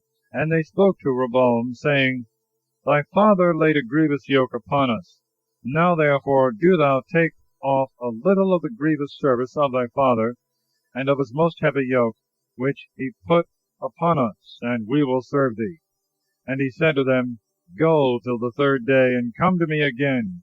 And when the people was gone, King Rehoboam took counsel with the old men that stood before Solomon his father while he yet lived. And he said, What counsel do you give me, that I may answer this people? They said to him, If thou wilt yield to this people today, condescend to them, and grant their petition, and wilt speak gentle words to them, they will be thy servants always. But he left the counsel of the old men which they had given him, and consulted with the young men that had been brought up with him, and stood before him. And he said to them, What counsel do you give me, that I may answer this people, who have said to me, Make the yoke which thy father put upon us lighter? And the young men that had been brought up with him said, Thus shalt thou speak to this people, who have spoken to thee, saying, Thy father made our yoke heavy, do thou ease us. Thou shalt say to them, My little finger is thicker than the back of my father. Now my father put a heavy yoke upon you, but I will add to your yoke. My father beat you with whips, but I will beat you with scorpions. So Jeroboam and all the people came to Rehoboam the 3rd day, as the king had appointed, saying, Come to me again the 3rd day. And the king answered the people roughly, leaving the counsel of the old men which they had given him. And he spoke to them according to the counsel of the young men, saying, My father made your yoke heavy, but I will add to your yoke.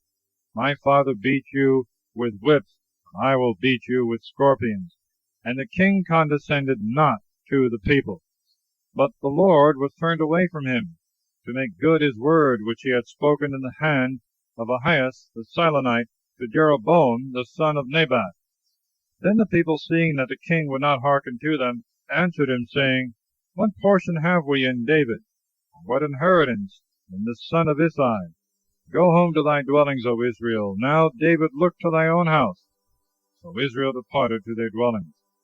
But as for all the children of Israel that dwelt in the cities of Judah, Rehoboam reigned over them. Then King Rehoboam sent Joram, who was over the tribute, and all Israel stoned him, and he died. Wherefore King Rehoboam made haste to get him up into his chariot, and he fled to Jerusalem. And Israel revolted from the house of David unto this day.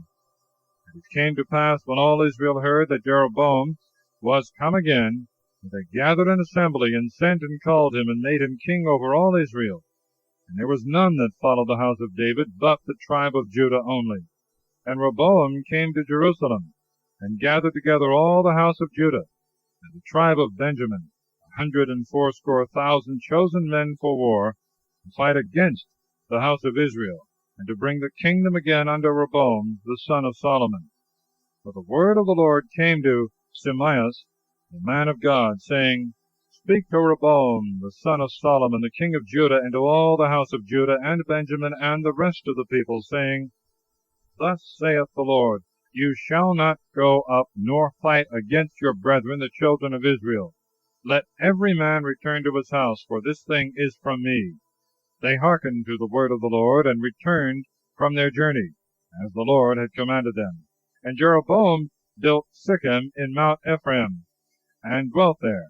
And going out from thence he built Phanuel. And Jeroboam said in his heart, Now shall the kingdom return to the house of David, if this people go up to offer sacrifices in the house of the Lord at Jerusalem. And the heart of this people will turn to their lord Rehoboam, the king of Judah, and they will kill me and return to him. And finding out a device, he made 2 golden calves, and said to them, Go ye up no more to Jerusalem. Behold thy gods, O Israel, who brought thee out of the land of Egypt. And he set the one in Bethel, and the other in Dan.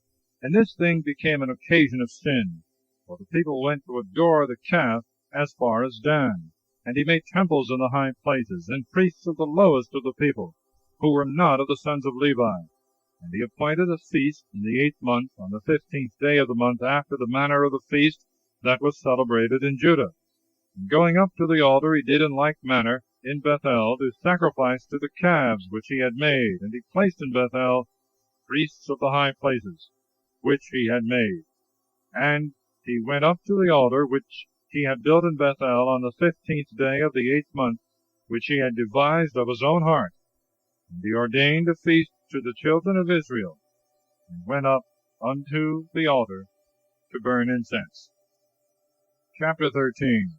A prophet sent from Judah to Bethel foretelleth the birth of Josiah, and the destruction of Jeroboam's altar. Jeroboam's hand offering violence to the prophet withereth, but is restored by the prophet's prayer. The same prophet is deceived by another prophet, and slain by a lion. And behold, there came a man of God out of Judah by the word of the Lord to Bethel, when Jeroboam was standing upon the altar and burning incense. And he cried out against the altar in the word of the Lord, and said, O altar, altar, thus saith the Lord, Behold, a child shall be born to the house of David, Josiah by name, and he shall immolate upon thee the priests of the high places, who now burn incense upon thee, and he shall burn men's bones upon thee. And he gave a sign the same day, saying, This shall be the sign that the Lord hath spoken. Behold, the altar shall be rent, and the ashes that are upon it shall be poured out.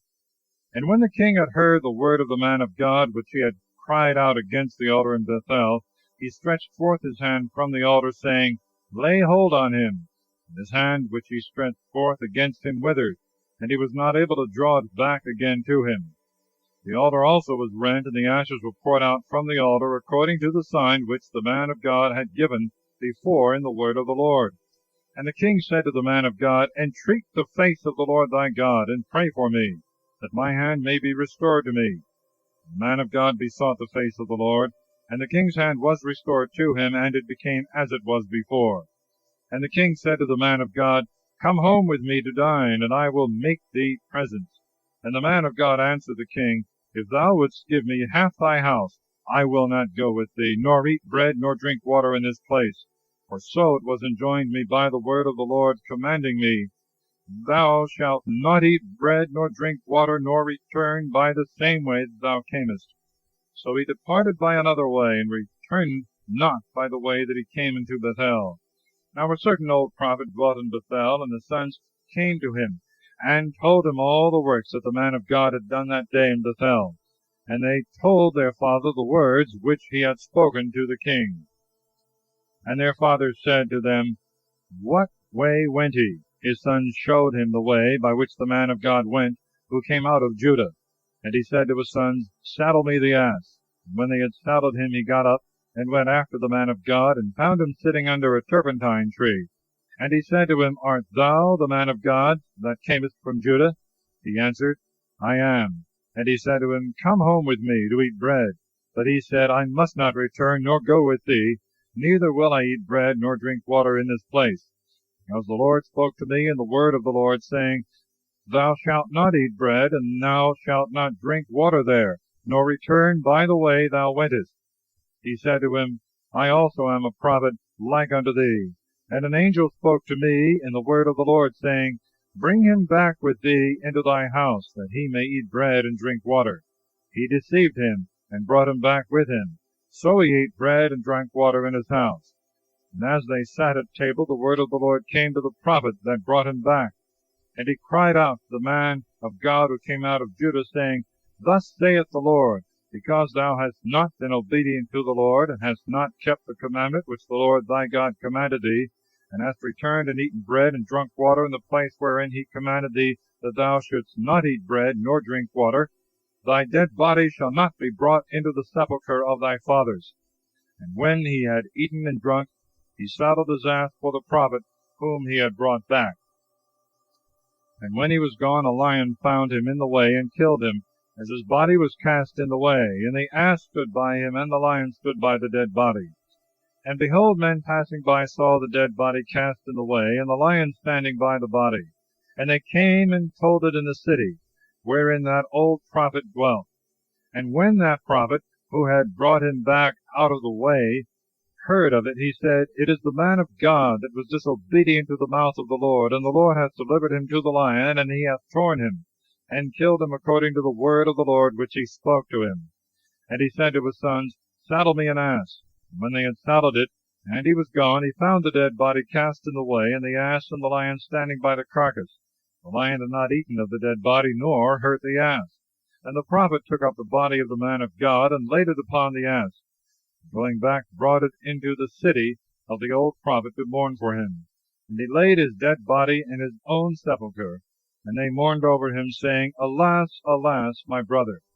And when they had mourned over him, he said to his sons, When I am dead, bury me in the sepulchre wherein the man of God is buried. Lay my bones beside his bones. And assuredly, word shall come to pass, which he hath foretold in the word of the Lord against the altar that is in Bethel, and against all the temples of the high places that are in the cities of Samaria. After these words, Jeroboam came not back from his wicked way, but on the contrary, he made of the meanest of the people priests of the high places. Whosoever would, he filled his hand, and he was made a priest of the high places. And for this cause did the house of Jeroboam sin, and was cut off and destroyed from the face of the earth. Chapter 14. Ahias prophesieth the destruction of the family of Jeroboam. He dieth, and is succeeded by his son Nadab. The king of Egypt taketh and pillageth Jerusalem. Rehoboam dieth, and his son Abiam succeedeth. At that time Abiah the son of Jeroboam fell sick. And Jeroboam said to his wife, Arise, and change thy dress, that thou be not known to be the wife of Jeroboam, and go to Silo, where Ahias the prophet is, who told me that I should reign over this people. Take also with thee 10 loaves and cracknels and a pot of honey, and go to him, for he will tell thee what shall become of this child. Jeroboam's wife did as he told her, and rising up went to Silo, and came to the house of Ahias. But he could not see, for his eyes were dim by reason of his age. And the Lord said to Ahias, Behold, the wife of Jeroboam cometh in to consult thee concerning her son that is sick. Thus and thus shalt thou speak to her.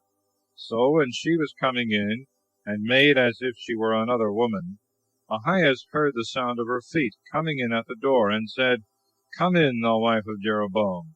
Why dost thou feign thyself to be another? But I am sent to thee with heavy tidings. Go and tell Jeroboam, Thus saith the Lord, the God of Israel, Forasmuch as I exalted thee from among the people, and made thee prince over my people Israel, and rent the kingdom away from the house of David, and gave it to thee, and thou hast not been as my servant David, who kept my commandments, and followed me with all his heart, doing that which was well pleasing in my sight, but hast done evil above all that were before thee, and hast made thee strange gods and molten gods, to provoke me to anger, and hast cast me behind thy back. Therefore, behold, I will bring evils upon the house of Jeroboam, and will cut off from Jeroboam him that pisseth against the wall, him that is shut up, and the last in Israel. And I will sweep away the remnant of the house of Jeroboam, as dung is swept away, till all be clean. Them that shall die of Jeroboam in the city the dogs shall eat, and them that shall die in the field the birds of the air shall devour, for the Lord hath spoken it. Arise thou therefore, and go to thy house, and when thy feet shall be entering into the city, the child shall die. And all Israel shall mourn for him, and shall bury him, for he only of Jeroboam shall be laid in a sepulchre, because in his regard there is found a good word from the Lord, the God of Israel, in the house of Jeroboam. And the Lord hath appointed himself a king over Israel, who shall cut off the house of Jeroboam in this day, and in this time. And the Lord God shall strike Israel as a reed is shaken in the water, and he shall root up Israel out of this good land which he gave to their fathers, and shall scatter them beyond the river, because they have made to themselves groves to provoke the Lord. And the Lord shall give up Israel for the sins of Jeroboam, who hath sinned, and made Israel to sin. And the wife of Jeroboam arose and departed, and came to Tirzah. And when she was coming into the threshold of the house, the child died, and they buried him. And all Israel mourned for him according to the word of the Lord, which he spoke by the hand of his servant Ahias the prophet. And the rest of the acts of Jeroboam, how he fought and how he reigned, behold, they are written in the books of the words of the days of the kings of Israel. And the days that Jeroboam reigned were 22 years, and he slept with his fathers, and Nadab his son reigned in his stead. And Rehoboam the son of Solomon reigned in Judah. Rehoboam was 41 years old when he began to reign, and he reigned 17 years in Jerusalem the city, which the Lord chose out of all the tribes of Israel to put his name there. And his mother's name was Naamah, an Ammonitess. And Judah did evil in sight of the Lord, and provoked him above all that their fathers had done in their sins which they committed. For they also built them altars, and statues, and groves upon every high hill, and under every green tree. There were also the effeminate in the land, and they did according to all the abominations of the people whom the Lord had destroyed before the face of the children of Israel. And in the 5th year of the reign of Rehoboam, Shishak king of Egypt came up against Jerusalem. And he took away the treasures of the house of the Lord, and the king's treasures, and carried all off, as also the shields of gold which Solomon had made. And Rehoboam made shields of brass instead of them, and delivered them into the hand of the captains of the shield-bearers, and of them that kept watch before the gate of the house. And when the king went into the house of the Lord, they whose office it was to go before him carried them, and afterwards they brought them back to the armory of the shield-bearers. Now the rest of the acts of Rehoboam, and all that he did, behold, they are written in the book of the words of the days of the kings of Judah. And there was war between Rehoboam and Jeroboam always. And Rehoboam slept with his fathers, and was buried with them in the city of David. And his mother's name was Naamah, an Ammonitess, and Abiam his son reigned in his stead. Chapter 15. The acts of Abiam and of Asa, kings of Judah, and of Nadab and Baasa, kings of Israel. Now in the 18th year of the reign of Jeroboam, the son of Nebat, Abiam reigned over Judah. He reigned 3 years in Jerusalem. The name of his mother was Maachah, the daughter of Absalom. And he walked in all the sins of his father, which he had done before him. And his heart was not perfect with the Lord his God, as was the heart of David his father. But for David's sake the Lord his God gave him a lamp in Jerusalem, to set up his son after him, and to establish Jerusalem, because David had done that which was right in the eyes of the Lord, and had not turned aside from anything that he commanded him all the days of his life, except the matter of Urias the Hittite. But there was war between Rehoboam and Jeroboam all the time of his life. And the rest of the words of Abiam, and all that he did, are they not written in the book of the words of the days of the kings of Judah? And there was war between Abiam and Jeroboam. And Abiam slept with his fathers, and they buried him in the city of David, and Asa his son reigned in his stead. And so in the 20th year of Jeroboam king of Israel reigned Asa king of Judah, and he reigned 41 years in Jerusalem. His mother's name was Maachah, the daughter of Absalom. And Asa did that which was right in the sight of the Lord, as did David his father. And he took away the effeminate out of the land, and he removed all the filth of the idols, which his fathers had made.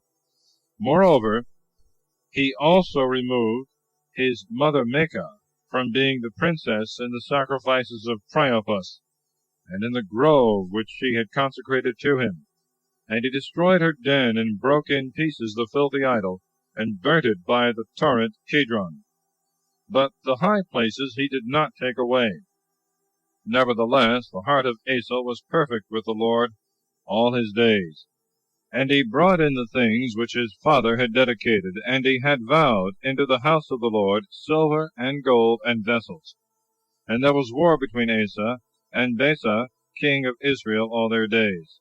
And Baasa, king of Israel, went up against Judah, and built Ramah, that no man might go out or come in of the side of Asa, king of Judah.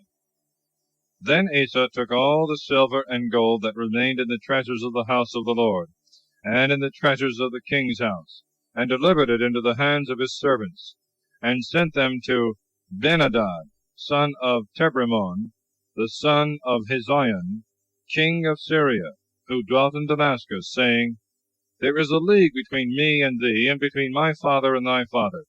Therefore I have sent thee presents of silver and gold, and I desire thee to come and break thy league with Baasa, king of Israel, that he may depart from me. Ben-Hadad, hearkening to King Asa, sent the captains of his army against the cities of Israel, and they smote Ahiyam, and Dan, and Abeldamon, Mecca, and all Kinneroth, that is all the land of Naphtali. And when Baasa had heard this, he left off building Ramah, and returned into Thirsa. But King Asa sent word into all Judah, saying, Let no man be excused. And they took away the stones from Ramah, and the timber thereof wherewith Baasa had been building. And with them King Asa built Gibeah of Benjamin, and Maspah. But the rest of all the acts of Asa, and all his strength, and all that he did, and the cities that he built, are they not written in the book of the words of the days of the kings of Judah? But in the time of his old age he was diseased in his feet. And he slept with his fathers, and was buried with them in the city of David his father. And Joshaphat his son reigned in his place. But Nadab the son of Jeroboam reigned over Israel the 2nd year of Asa king of Judah, and he reigned over Israel 2 years. And he did evil in the sight of the Lord, and walked in the ways of his father, and in his sins, wherewith he made Israel to sin. And Baasa the son of Ahias of the house of Issachar conspired against him, and slew him in Gibbethon, which is a city of the Philistines, for Nadab and all Israel besieged Gibbethon. So Baasa slew him in the 3rd year of Asa king of Judah, and reigned in his place. And when he was king, he cut off all the house of Jeroboam. He left not so much as one soul of his seed, till he had utterly destroyed him, according to the word of the Lord, which he had spoken in the hand of Ahias the Silonite, because of the sin of Jeroboam, which he had sinned, and wherewith he had made Israel to sin, and for the offense wherewith he provoked the Lord, the God of Israel. But the rest of the acts of Nadab, and all that he did, are they not written in the book of the words of the days of the kings of Israel? And there was war between Asa and Baasa, the king of Israel, all their days. In the 3rd year of Asa king of Judah, Baasa, the son of Ahias, reigned over all Israel in Thirsa 24 years. And he did evil before the Lord, and walked in the ways of Jeroboam, and in his sins, wherewith he made Israel to sin. Chapter 16. Jehu prophesieth against Baasa. His son Elah is slain, and all his family destroyed by Zomri, of the reign of Omri father of Achab. Then the word of the Lord came to Jehu the son of Hanani against Baasa, saying, Forasmuch as I have exalted thee out of the dust, and made thee prince over my people Israel, thou hast walked in the ways of Jeroboam, and hast made my people Israel to sin, to provoke me to anger with their sins. Behold, I will cut down the posterity of Baasa, and the posterity of his house, and I will make thy house as the house of Jeroboam the son of Nebat. Him that dieth of Baasa in the city the dogs shall eat, and him that dieth of his in the country the fowls of the air shall devour. But the rest of the acts of Baasa, and all that he did, and his battles, are they not written in the book of the words of the days of the kings of Israel? So Baasa slept with his fathers, and was buried in Thirsa, and Elah his son reigned in his stead.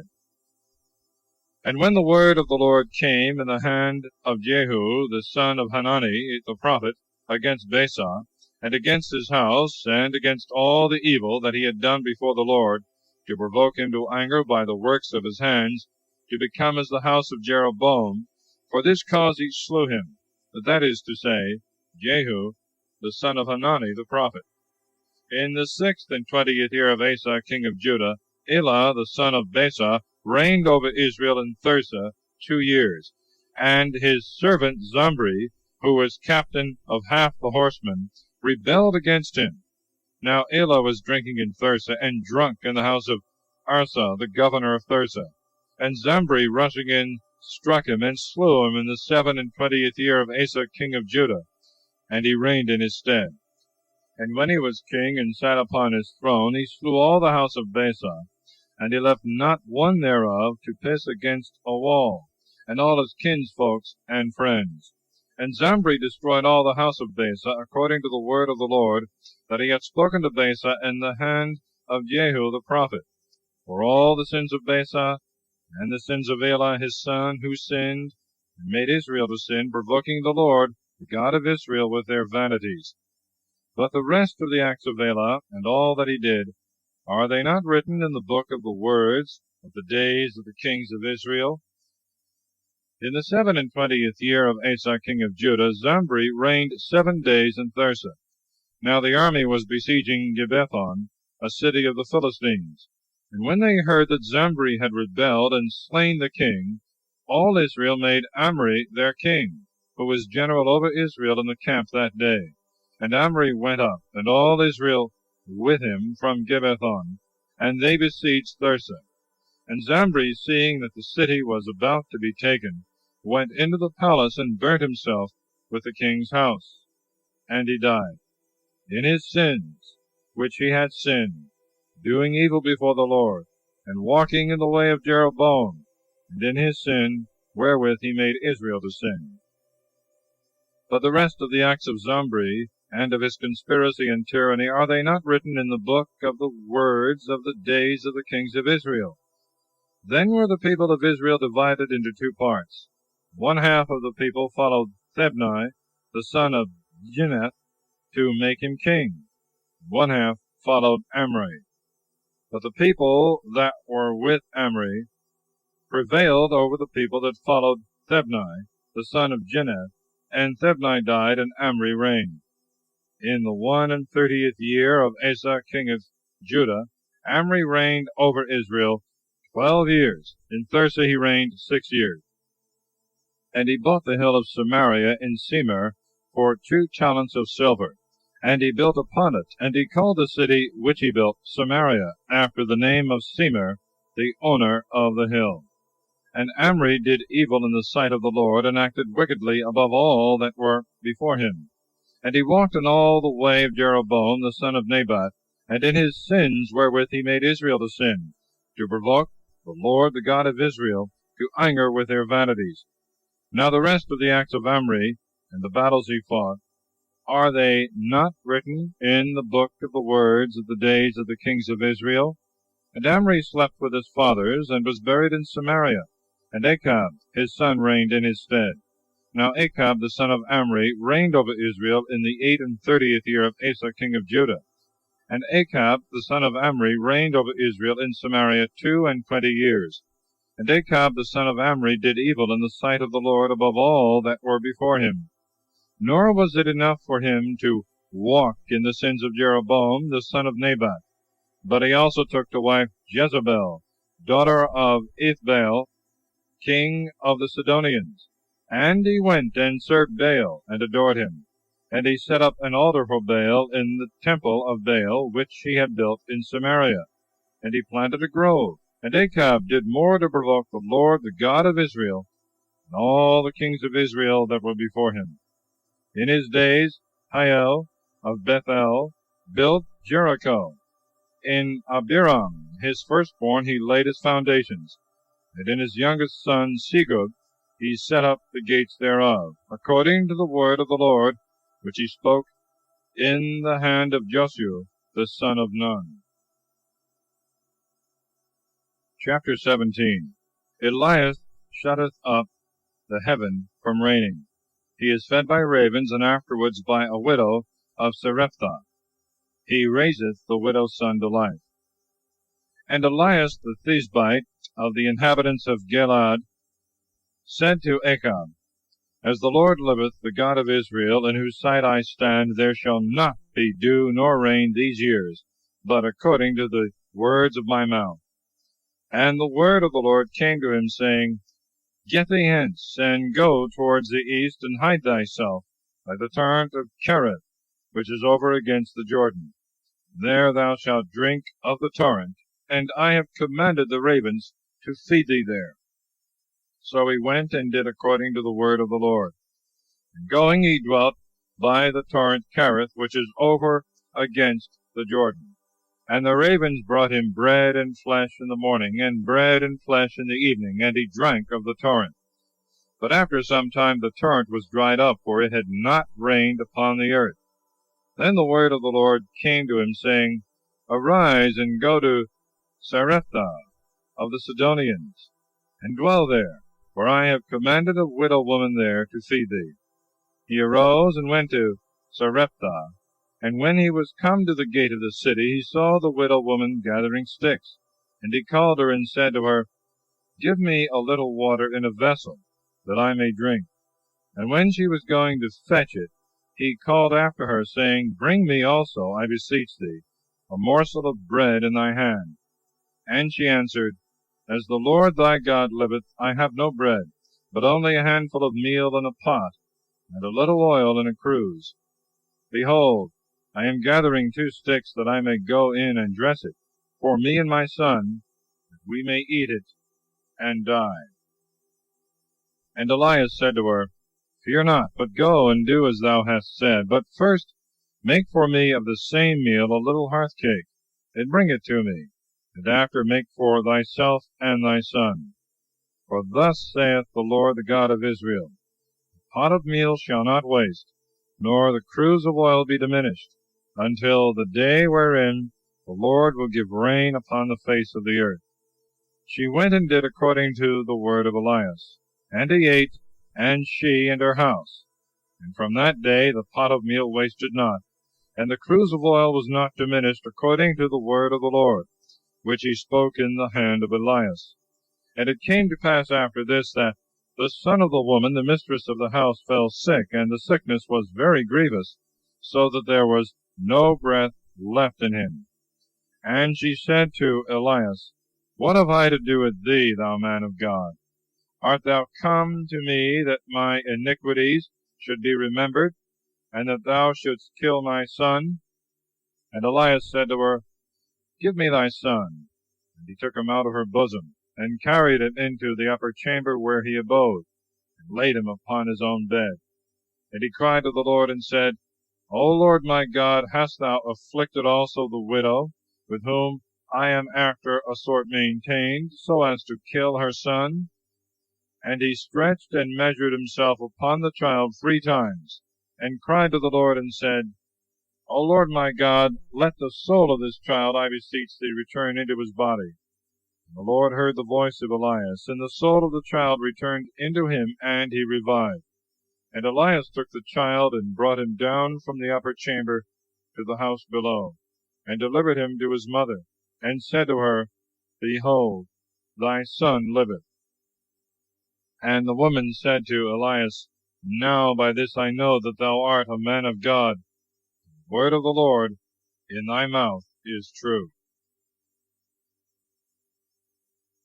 Chapter 18. Elias cometh before Achab. He convinceth the false prophets by bringing fire from heaven. He obtaineth rain by his prayer. After many days the word of the Lord came to Elias in the 3rd year, saying, Go and show thyself to Achab, that I may give rain upon the face of the earth. And Elias went to show himself to Achab, and there was a grievous famine in Samaria. And Achab called Abdias, the governor of his house. Now Abdias feared the Lord very much, for when Jezebel killed the prophets of the Lord, he took 100 prophets, and hid them by 50 and 50 in caves, and fed them with bread and water. And Achab said to Abdias, Go into the land unto all fountains of waters, and into all valleys, to see if we can find grass, and save the horses and mules, that the beasts may not utterly perish. And they divided the countries between them, that they might go round about them. Achab went one way, and Abdias another way by himself. And as Abdias was in the way, Elias met him, and he knew him, and fell on his face, and said, Art thou my lord Elias? And he answered, I am. Go and tell thy master, Elias is here. And he said, What have I sinned, that thou wouldst deliver me thy servant into the hand of Achab, that he should kill me? As the Lord thy God liveth, there is no nation or kingdom whither my Lord hath not sent to seek thee. And when all answered, He is not here, he took an oath of every kingdom and nation, because thou wast not found.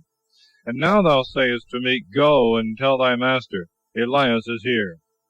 And when I am gone from thee, the Spirit of the Lord will carry thee into a place that I know not, that I shall go in and tell Achab, and he not finding thee will kill me. Thy servant feareth the Lord from his infancy. Hath it not been told thee, my lord, what I did when Jezebel killed the prophets of the Lord, how I hid 100 men of the prophets of the Lord, by 50 and 50 in caves, and fed them with bread and water? And now thou sayest, Go and tell thy master, Elias is here, that he may kill me. And Elias said, As the Lord of hosts liveth, before whose face I stand this day, I will show myself unto him. Abdias therefore went to meet Achab, and told him. And Achab came to meet Elias. When he had seen him, he said, Art thou he that troublest Israel? And he said, I have not troubled Israel, but thou and thy father's house, who have forsaken the commandments of the Lord, and have followed Baalim. Nevertheless, send now and gather unto me all Israel, unto Mount Carmel, and the prophets of Baal 450, and the prophets of the groves 400, who eat at Jezebel's table. Achab sent to all the children of Israel, and gathered together the prophets unto Mount Carmel. And Elias, coming to all the people, said, How long do you halt between two sides? If the Lord be God, follow him. But if Baal, then follow him. And the people did not answer him a word. And Elias said again to the people, I only remain a prophet of the Lord, but the prophets of Baal are 450 men. Let 2 bullocks be given us, and let them choose 1 bullock for themselves, and cut it in pieces, and lay it upon wood, but put no fire under. And I will dress the other bullock, and lay it on wood, and put no fire under it. Call ye on the names of your gods, and I will call on the name of my Lord. And the God that shall answer by fire, let him be God. And all the people answering said, A very good proposal. Then Elias said to the prophets of Baal, Choose you 1 bullock, and dress it first, because you are many, and call on the names of your gods, but put no fire under. And they took the bullock which he gave them, and dressed it. And they called on the name of Baal from morning even till noon, saying, O Baal, hear us. But there was no voice, nor any that answered, and they leaped over the altar that they had made. And when it was now noon, Elias jested at them, saying, Cry with a louder voice, for he is a god, and perhaps he is talking, or is in an inn, or on a journey, or perhaps he is asleep, and must be awake. So they cried with a loud voice, and cut themselves after their manner, with knives and lancets, till they were all covered with blood. And after midday was past, and while they were prophesying, the time was come of offering sacrifice. And there was no voice heard, nor did any one answer, nor regard them as they prayed. Elias said to all the people, Come ye unto me. And the people coming near unto him, he repaired the altar of the Lord that was broken down. And he took 12 stones, according to the number of the tribes of the sons of Jacob, to whom the word of the Lord came, saying, Israel shall be thy name. And he built with the stones an altar to the name of the Lord, and he made a trench for water of the breadth of 2 furrows round about the altar. And he laid the wood in order, and cut the bullock in pieces, and laid it upon the wood. And he said, Fill 4 buckets with water, and pour it upon the burnt offering, and upon the wood. And again he said, Do the same the 2nd time. And when they had done it the 2nd time, he said, Do the same also the 3rd time. And they did so the 3rd time. And the water run round about the altar, and the trench was filled with water.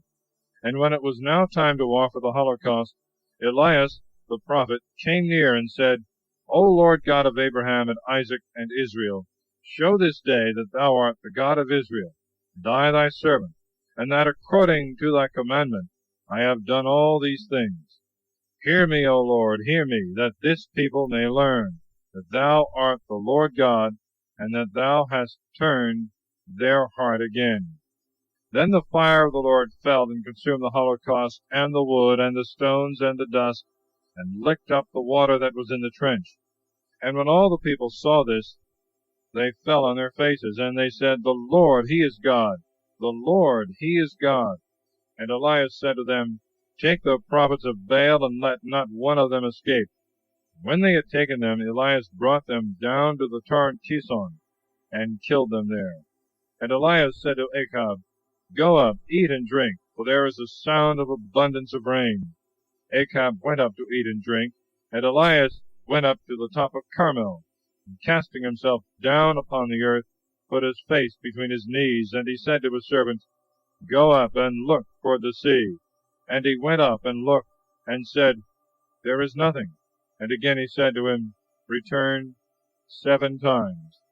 And at the 7th time, behold, a little cloud rose out of the sea like a man's foot. And he said, Go up and say to Achab, Prepare thy chariot, and go down, lest the rain prevent thee.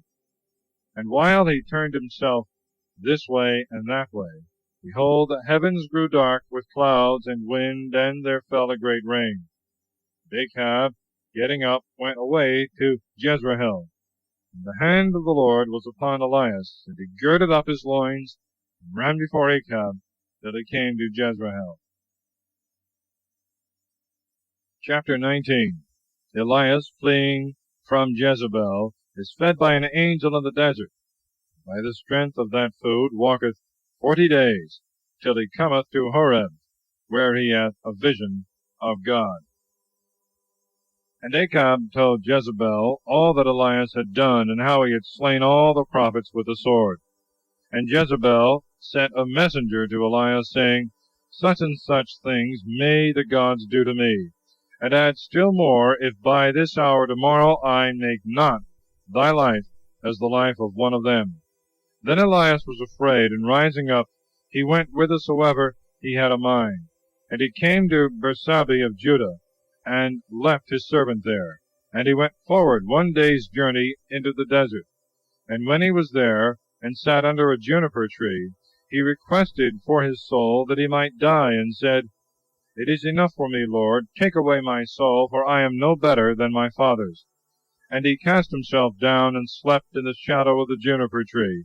And behold, an angel of the Lord touched him, and said to him, Arise and eat. He looked, and behold, there was at his head a hearth cake, and a vessel of water. And he ate and drank, and he fell asleep again. And the angel of the Lord came again the second time, and touched him, and said to him, Arise, eat, for thou hast yet a great way to go. And he arose, and ate, and drank, and walked in the strength of that food 40 days and 40 nights, unto the mount of God, Horeb. And when he was come thither, he abode in a cave, and behold, the word of the Lord came unto him. And he said to him, What dost thou here, Elias? And he answered, With zeal have I been zealous for the Lord God of hosts. For the children of Israel have forsaken thy covenant. They have thrown down thy altars. They have slain thy prophets with the sword, and I alone am left, and they seek my life to take it away. And he said to him, Go forth, and stand upon the mount before the Lord. And behold, the Lord passeth, and a great and strong wind before the Lord, overthrowing the mountains, and breaking the rocks in pieces. The Lord is not in the wind, and after the wind an earthquake. The Lord is not in the earthquake, and after the earthquake a fire. The Lord is not in the fire, and after the fire a whistling of a gentle air. And when Elias heard it, he covered his face with his mantle. Coming forth stood in the entering in of the cave, and behold, a voice unto him, saying, What dost thou here, Elias? And he answered, With zeal have I been zealous for the Lord God of hosts, because the children of Israel have forsaken thy covenant. They have destroyed thy altars. They have slain thy prophets with the sword, and I alone am left, and they seek my life to take it away. And the Lord said to him, Go and return on thy way through the desert to Damascus. And when thou art come thither, thou shalt anoint Hazael to be king over Syria. And thou shalt anoint Jehu, the son of Nimshi, to be king over Israel. And Eliseus, the son of Shaphat of Abel-Meholah, thou shalt anoint to be prophet in thy room. And it shall come to pass that whosoever shall escape the sword of Hazael shall be slain by Jehu, and whosoever shall escape the sword of Jehu shall be slain by Eliseus. And I will leave me 7,000 men in Israel, whose knees have not been bowed before Baal, and every mouth that hath not worshipped him, kissing the hands. And Elias, departing from thence, found Eliseus, the son of Shaphat, plowing with 12 yoke of oxen, and he was one of them that were plowing with 12 yoke of oxen. And when Elias came up to him, he cast his mantle upon him. And he forthwith left the oxen, and ran after Elias, and said, Let me, I pray thee, kiss my father and my mother, and then I will follow thee. And he said to him, Go and return back, for that which was my part I have done to thee. And returning back from him, he took a yoke of oxen, and killed them, and boiled the flesh with the plow of the oxen, and gave to the people, and they ate. Rising up, he went away, and followed Elias, and ministered to him. Chapter 20. The Syrians besiege Samaria. They are twice defeated by Achab, who is reprehended by a prophet for letting Ben-Hadad go. And Ben-Hadad, king of Syria, gathered together all his host, and there were 32 kings with him, and horses and chariots, and going up, he fought against Samaria and besieged it. And sending messengers to Achab, king of Israel, into the city, he said, Thus saith Ben-Hadad, Thy silver and thy gold is mine, and thy wives and thy goodliest children are mine. And the king of Israel answered, According to thy word, my lord, O king, I am thine, and all that I have. And the messengers came again and said, Thus saith Ben-Hadad, who sent us unto thee, Thy silver and thy gold and thy wives and thy children thou shalt deliver up to me. Tomorrow therefore at this same hour I will send my servants to thee, and they shall search thy house, and the houses of thy servants, and all that pleaseth them, they shall put in their hands and take away. And the king of Israel called all the ancients of the land, and said, Mark, and see that he layeth snares for us. For he sent to me for my wives, and for my children, and for my silver and gold. And I said, Not nay. And all the ancients and all the people said to him, Hearken not to him, nor consent to him. Wherefore he answered the messengers of Ben-Hadad, Tell my lord the king, all that thou didst send for to me thy servant at first I will do, but this thing I cannot do. And the messengers returning brought him word, and he sent again and said, Such and such things may the gods do to me, and more may they add, if the dust of Samaria shall suffice for handfuls for all the people that follow me. And the king of Israel answering said, Tell him, let not the girded boast himself as the ungirded. And it came to pass, when Ben-Hadad heard this word, that he and the kings were drinking in pavilions, and he said to his servants, Beset the city. And they beset it. And behold, a prophet coming to Achab, king of Israel, said to him, Thus saith the Lord, Hast thou seen all this exceeding great multitude? Behold, I will deliver them into thy hand this day, that thou mayest know that I am the Lord. And Achab said, By whom? And he said to him, Thus saith the Lord, By the servants of the princes of the provinces. And he said, Who shall begin to fight? And he said, Thou. So he mustered the servants of the princes of the provinces, and he found the number of 232. And he mustered after them the people, all the children of Israel, 7,000. And they went out at noon. But Ben-Hadad was drinking himself drunk in his pavilion, and the 32 kings with him, who were come to help him. And the servants of the princes of the provinces went out first, and Ben-Hadad sent. And they told him, saying, There are men come out of Samaria. And he said, Whether they come for peace, take them alive, or whether they come to fight, take them alive. So the servants of the princes of the provinces went out, and the rest of the army followed, and every one slew the man that came against him. And the Syrians fled, and Israel pursued after them. Ben-Hadad, king of Syria, fled away on horseback with his horsemen. But the king of Israel, going out, overthrew the horses and chariots, and slew the Syrians with a great slaughter.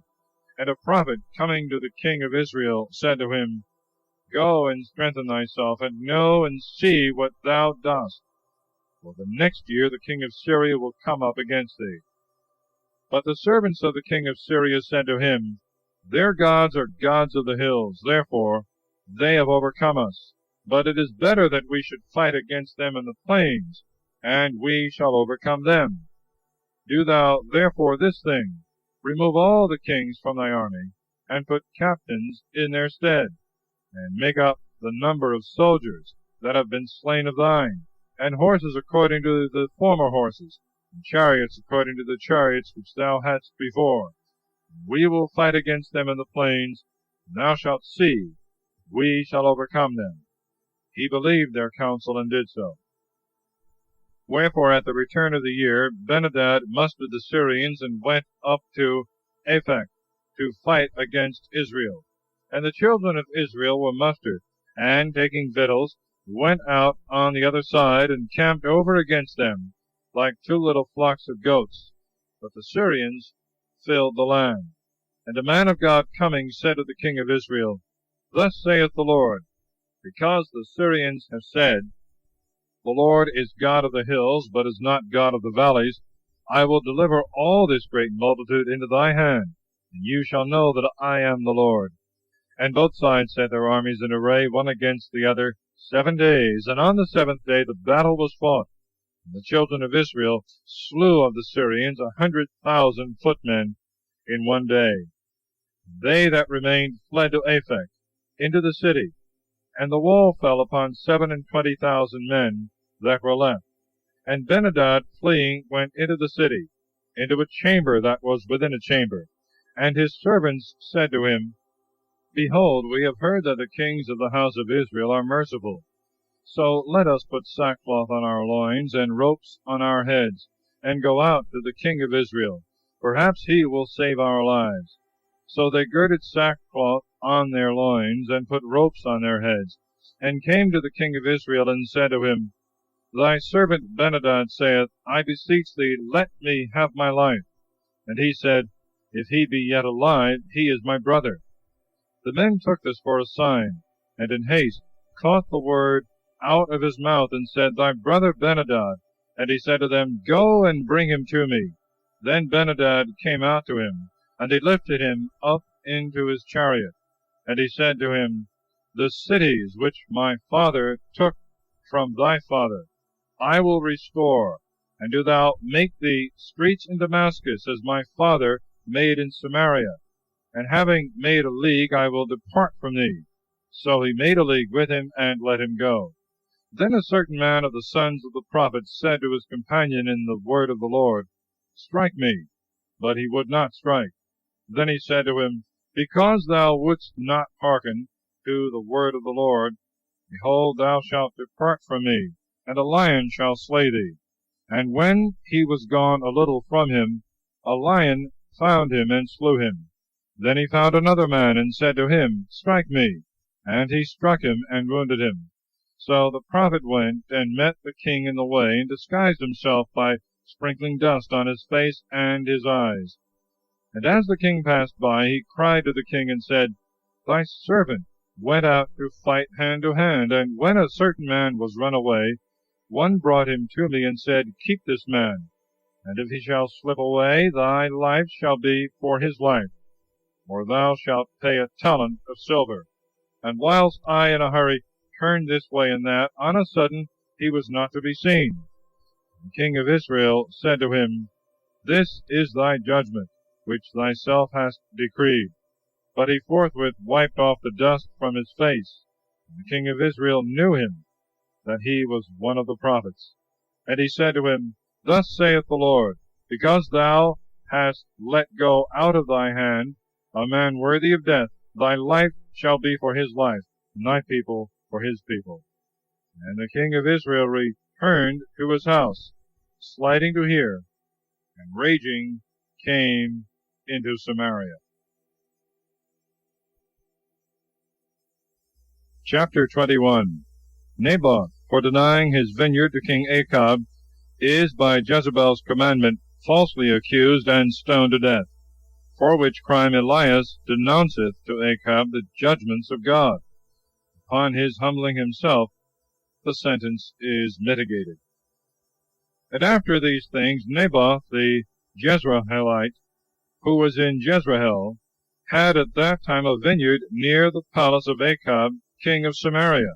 And Achab spoke to Naboth, saying, Give me thy vineyard, that I may make me a garden of herbs, because it is nigh and adjoining to my house, and I will give thee for it a better vineyard. Or if thou think it more convenient for thee, I will give thee the worth of it in money. Naboth answered him, The Lord be merciful to me, and not let me give thee the inheritance of my fathers. And Achab came into his house angry and fretting because of the word that Naboth the Jezreelite had spoken to him, saying, I will not give thee the inheritance of my fathers. And casting himself upon his bed, he turned away his face to the wall, and would eat no bread. And Jezebel his wife went in to him, and said to him, What is the matter that thy soul is so grieved, and why eatest thou no bread? And he answered her, I spoke to Naboth the Jezreelite, and said to him, Give me thy vineyard, and take money for it, or if it please thee, I will give thee a better vineyard for it. And he said, I will not give thee my vineyard. Then Jezebel his wife said to him, Thou art of great authority indeed, and governest well the kingdom of Israel. Arise and eat bread, and be of good cheer. I will give thee the vineyard of Naboth the Jezreelite. So she wrote letters in Achab's name, and sealed them with his ring, and sent them to the ancients and the chief men that were in his city, and that dwelt with Naboth. And this was the tenor of the letters: Proclaim a fast, and make Naboth sit among the chief of the people, and suborn 2 men, sons of Belial, against him, and let them bear false witness, that he hath blasphemed God and the king, and then carry him out, and stone him, and so let him die. And the men of his city, the ancients and nobles, that dwelt with him in the city, did as Jezebel had commanded them, and as it was written in the letters which she had sent to them. They proclaimed a fast, and made Naboth sit among the chief of the people.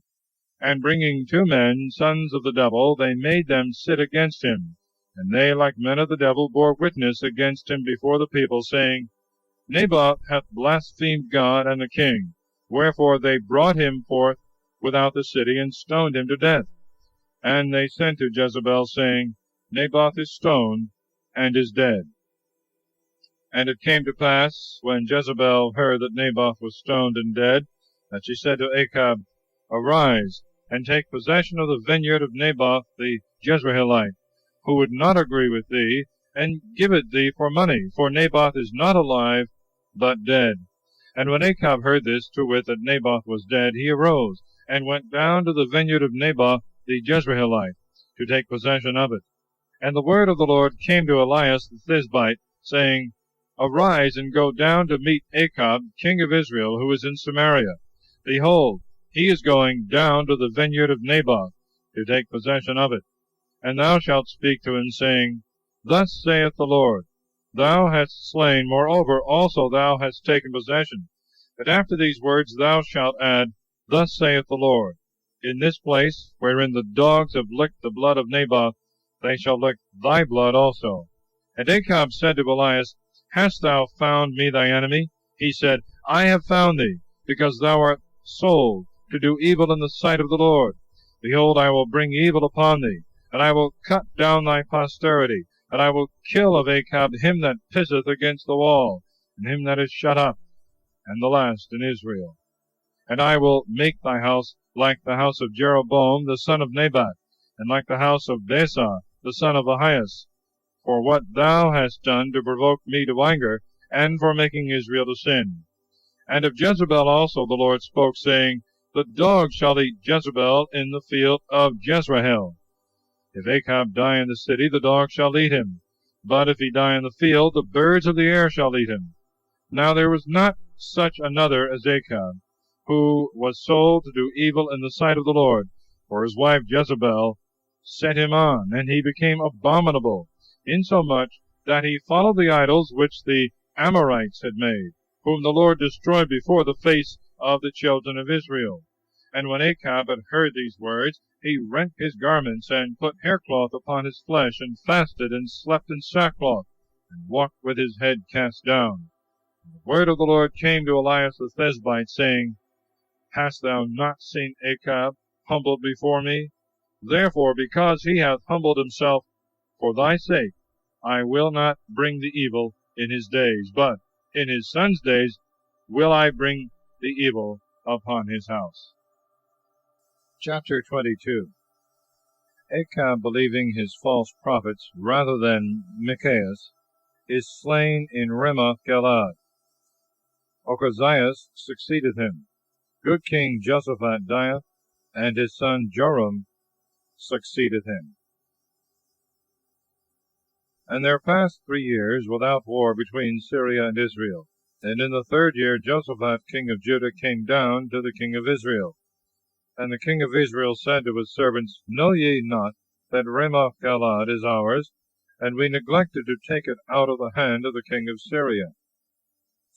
And he said to Jehoshaphat, Wilt thou come with me to battle to Ramoth-Galad? As I am, so art thou. My people and thy people are one, and my horsemen thy horsemen. And Jehoshaphat said to the king of Israel, Inquire, I beseech thee, this day the word of the Lord. Then the king of Israel assembled the prophets, about 400 men, and them, Shall I go to Ramoth-Galad to fight, or shall I forbear? They answered, Go up, and the Lord will deliver it into the hand of the king. And Jehoshaphat said, Is there not here some prophet of the Lord, that we may inquire by him? And the king of Israel said to Jehoshaphat, There is one man left, by whom we may inquire of the Lord, Micaias, the son of Jimlah. But I hate him, for he doth not prophesy good to me, but evil. And Jehoshaphat said, Speak not so, O king. Then the king of Israel called an eunuch, and said to him, Make haste, and bring hither Micaias, the son of Jimlah. Then the king of Israel and Jehoshaphat king of Judah sat each on his throne, clothed with royal robes, in a court by the entrance of the gate of Samaria, and all the prophets prophesied before them. And Sedecius, the son of Kenana, made himself horns of iron, and said, Thus saith the Lord, With these shalt thou push Syria, till thou destroy it. And all the prophets prophesied in like manner, saying, Go up to Ramoth-Galad, and prosper, for the Lord will deliver it into the king's hands. And the messenger that went to call Micaias spoke to him, saying, Behold, the words of the prophets with one mouth declare good things to the king. Let thy words therefore be like to theirs, and speak that which is good. But Micaias said to him, As the Lord liveth, whatsoever the Lord shall say to me, that will I speak. So he came to the king, and the king said to him, Micaias, shall we go to Ramoth-Galad to battle, or shall we forbear? He answered him, Go up and prosper, and the Lord shall deliver it into the king's hands. But the king said to him, I adjure thee again and again, that thou tell me nothing, that which is true in the name of the Lord. And he said, I saw all Israel scattered upon the hills, like sheep that have no shepherd. And the Lord said, These have no master. Let every man of them return to his house in peace.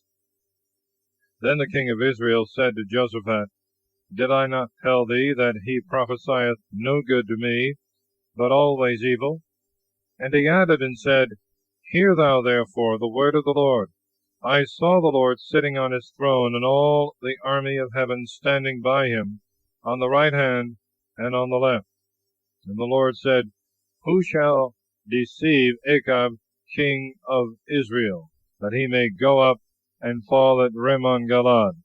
And one spoke words of this manner, and another otherwise. And there came forth a spirit, and stood before the Lord, and said, I will deceive him. And the Lord said to him, By what means? And he said, I will go forth, and be a lying spirit in the mouth of all his prophets. And the Lord said, Thou shalt deceive him, and shalt prevail. Go forth and do so. Now therefore, behold, the Lord hath given a lying spirit in the mouth of all thy prophets that are here, and the Lord hath spoken evil against thee. And Sedecius, the son of Kenana, came and struck Micaias on the cheek, and said, Hath then the Spirit of the Lord left me, and spoke to thee? And Micaias said, Thou shalt see in the day when thou shalt go into a chamber, within a chamber, to hide thyself. And the king of Israel said, Take Micaias, and let him abide with Amon, the governor of the city, and with Joash, the son of Amalek. And tell them, Thus saith the king, Put this man in prison, and feed him with bread of affliction, and water of distress, till I return in peace. And Micaias said, If thou return in peace, the Lord hath not spoken by me. And he said, Hear, all ye people. So the king of Israel and Jehoshaphat, king of Judah, went up to Ramoth-Galad. The king of Israel said to Jehoshaphat, Take armor, and go into the battle, put on thy own garments. But the king of Israel changed his dress, and went into the battle. And the king of Syria had commanded the 32 captains of the chariots, saying, You shall not fight against any, small or great, but against the king of Israel only. So when the captains of the chariots saw Jehoshaphat, they suspected that he was the king of Israel, and making a violent assault, they fought against him. And Jehoshaphat cried out. And the captains of the chariots perceived that he was not the king of Israel, and they turned away from him. And a certain man bent his bow, shooting at a venture, and chanced to strike the king of Israel between the lungs and the stomach. But he said to the driver of his chariot, Turn thy hand, and carry me out of the army, for I am grievously wounded. And the battle was fought that day, and the king of Israel stood in his chariot against the Syrians, and he died in the evening. And the blood ran out of the wound into the midst of the chariot. And the herald proclaimed through all the army before the sun set, saying, Let every man return to his own city and to his own country. And the king died, and was carried into Samaria, and they buried the king in Samaria. And they washed his chariot in the pool of Samaria, and the dogs licked up his blood, and they washed the reins according to the word of the Lord which he had spoken. But the rest of the acts of Achab, and all that he did, and the house of ivory that he made, and all the cities that he built, are they not written in the book of the words of the days of the kings of Israel? So Achab slept with his fathers, and Ochazias his son reigned in his stead. But Jehoshaphat the son of Asa began to reign over Judah in the 4th year of Achab king of Israel. He was 35 years old when he began to reign, and he reigned 25 years in Jerusalem. The name of his mother was Azubah, the daughter of Salai. And he walked in all the way of Asa his father, and he declined not from it, and he did that which was right in the sight of the Lord. Nevertheless, he took not away the high places, for as yet the people offered sacrifices and burnt incense in the high places. Jehoshaphat had peace with the king of Israel. But the rest of the acts of Jehoshaphat, and his works which he did, and his battles, are they not written in the book of the words of the days of the kings of Judah? And the remnant also of the effeminate, who remained in the days of Asa his father, he took out of the land. And there was then no king appointed in Edom. But King Jehoshaphat made navies on the sea to sail into Ophir for gold. But they could not go, for the ships were broken in Asion-Gaber.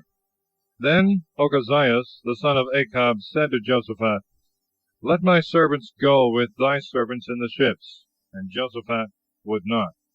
And Jehoshaphat slept with his fathers, and was buried with them in the city of David his father. And Joram his son reigned in his stead. And Ochazias, the son of Achab, began to reign over Israel in Samaria, in the 17th year of Jehoshaphat, king of Judah, and he reigned over Israel 2 years. And he did evil in the sight of the Lord, and walked in the way of his father and his mother, and in the way of Jeroboam the son of Nebat, who made Israel to sin. He served also Baal, and worshipped him, and provoked the Lord the God of Israel, according to all that his father had done. Thus ends the 3rd book of Kings. The 4th book of Kings. Chapter 1. Ochazias sendeth to consult Beelzebub. Elias foretelleth his death, and causeth fire to come down from heaven upon 2 captains and their companies.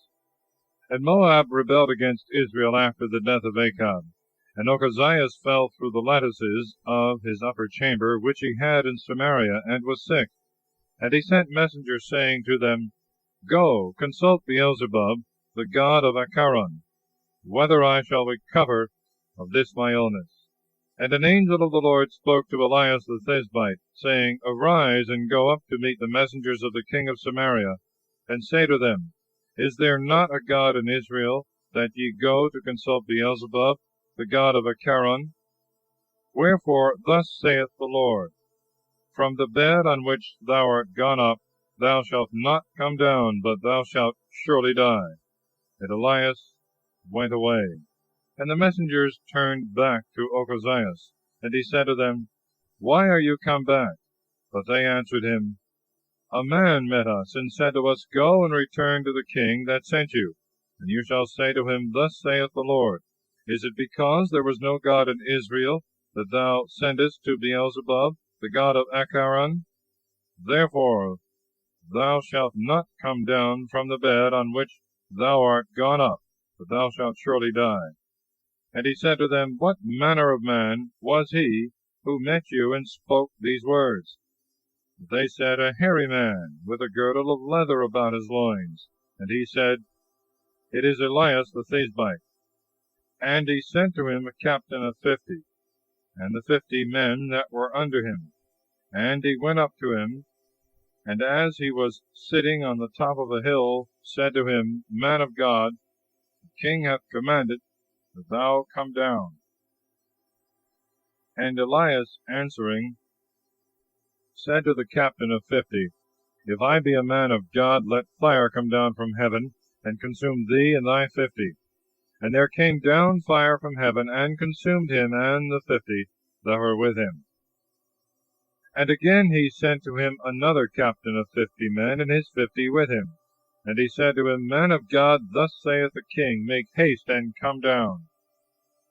Elias answering said, If I be a man of God, let fire come down from heaven, and consume thee and thy 50. And fire came down from heaven, and consumed him and his 50.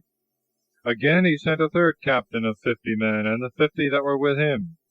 When he was come, he fell upon his knees before Elias, and besought him, and said, Man of God, despise not my life, and the lives of thy servants that are with me. Behold, fire came down from heaven, and consumed the 2 first captains of 50 men, and the 50s that were with them. But now I beseech thee to spare my life. The angel of the Lord spoke to Elias, saying, Go down with him, fear not. He arose therefore, and went down with him to the king, and said to him, Thus saith the Lord, Because thou hast sent messengers to consult Beelzebub, the god of Acharon, as though there was not a God in Israel, of whom thou mightest inquire the word, therefore from the bed on which thou art gone up, thou shalt not come down, but thou shalt surely die. So he died according to the word of the Lord which Elias spoke. And Jerome his brother reigned in his stead in the 2nd year of Jerome, the son of Josaphat king of Judah, because he had no son. The rest of the acts of Ochozias which he did, are they not written in the book of the words of the days of the kings of Israel? Chapter 2. Eliseus will not depart from Elias. The water of the Jordan is divided by Elias's cloak. Elias is taken up in a fiery chariot, and his double spirit is given to Eliseus. Eliseus healeth the waters by casting in salt. Boys are torn by bears for mocking Eliseus. And it came to pass, when the Lord would take up Elias into heaven by a whirlwind, that Elias and Eliseus were going from Gilgal. And Elias said to Eliseus, Stay thou here, because the Lord hath sent me as far as Bethel. And Eliseus said to him, As the Lord liveth, and as thy soul liveth, I will not leave. And when they were come down to Bethel, the sons of the prophets that were at Bethel came forth to Eliseus, and said to him, Dost thou know that this day the Lord will take away thy master from thee? And he answered, I also know it. Hold your peace. And Elias said to Eliseus, Stay here, because the Lord hath sent me to Jericho. And he said, As the Lord liveth, and as thy soul liveth, I will not leave thee. And when they were come to Jericho, the sons of the prophets that were at Jericho came to Eliseus, and said to him, Dost thou know that this day the Lord will take away thy master from thee? And he said, I also know it. Hold your peace. And Elias said to him, Stay here, because the Lord hath sent me as far as the Jordan. And he said, As the Lord liveth, and as thy soul liveth, I will not leave thee. And they two went on together. And 50 men of the sons of the prophets followed them, and stood in sight at a distance. They too stood by the Jordan. And Elias took his mantle, and folded it together, and struck the waters, and they were divided hither and thither, and they both passed over on dry ground. And when they were gone over, Elias said to Eliseus, Ask what thou wilt have me to do for thee, before I be taken away from thee. And Eliseus said, I beseech thee that in me may be thy double spirit. And he answered, Thou hast asked a hard thing. Nevertheless, if thou see me when I am taken from thee, thou shalt have what thou hast asked. But if thou see me not, thou shalt not have it. And as they went on, walking and talking together, behold, a fiery chariot and fiery horses parted them both asunder. And Elias went up by a whirlwind into heaven. And Eliseus saw him, and cried, my father, the chariot of Israel, and the driver thereof. And he saw him no more. And he took hold of his own garments, and rent them in 2 pieces. And he took up the mantle of Elias that fell from him, and going back, he stood upon the bank of the Jordan. And he struck the waters with the mantle of Elias that had fallen from him, and they were not divided. And he said, Where is now the God of Elias? And he struck the waters, and they were divided hither and thither, and Eliseus passed over. And the sons of the prophets at Jericho, who were over against him, seeing it, said, The spirit of Elias hath rested upon Eliseus. And coming to meet him, they worshipped him, falling to the ground. And they said to him, Behold, there are with thy servants 50 strong men, that can go and seek thy master, lest perhaps the Spirit of the Lord hath taken him up, and cast him upon some mountain, or into some valley. And he said, Do not send. But they pressed him till he consented, and said, Send. And they sent 50 men, and they sought 3 days, but found him not. And they came back to him, for he abode at Jericho. And he said to them, Did I not say to you, Do not send? And the men of the city said to Eliseus, Behold, the situation of this city is very good, as thou, my lord, seest, but the waters are very bad, and the ground barren. And he said, Bring me a new vessel, and put salt into it. When they had brought it, he went out to the spring of the waters, and cast the salt into it, and said, Thus saith the Lord, I have healed these waters, and there shall be no more in them death or barrenness. And the waters were healed unto this day, according to the word of Eliseus, which he spoke. And he went up from thence to Bethel.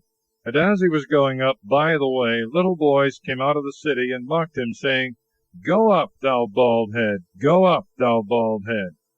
And looking back he saw them, and cursed them in the name of the Lord.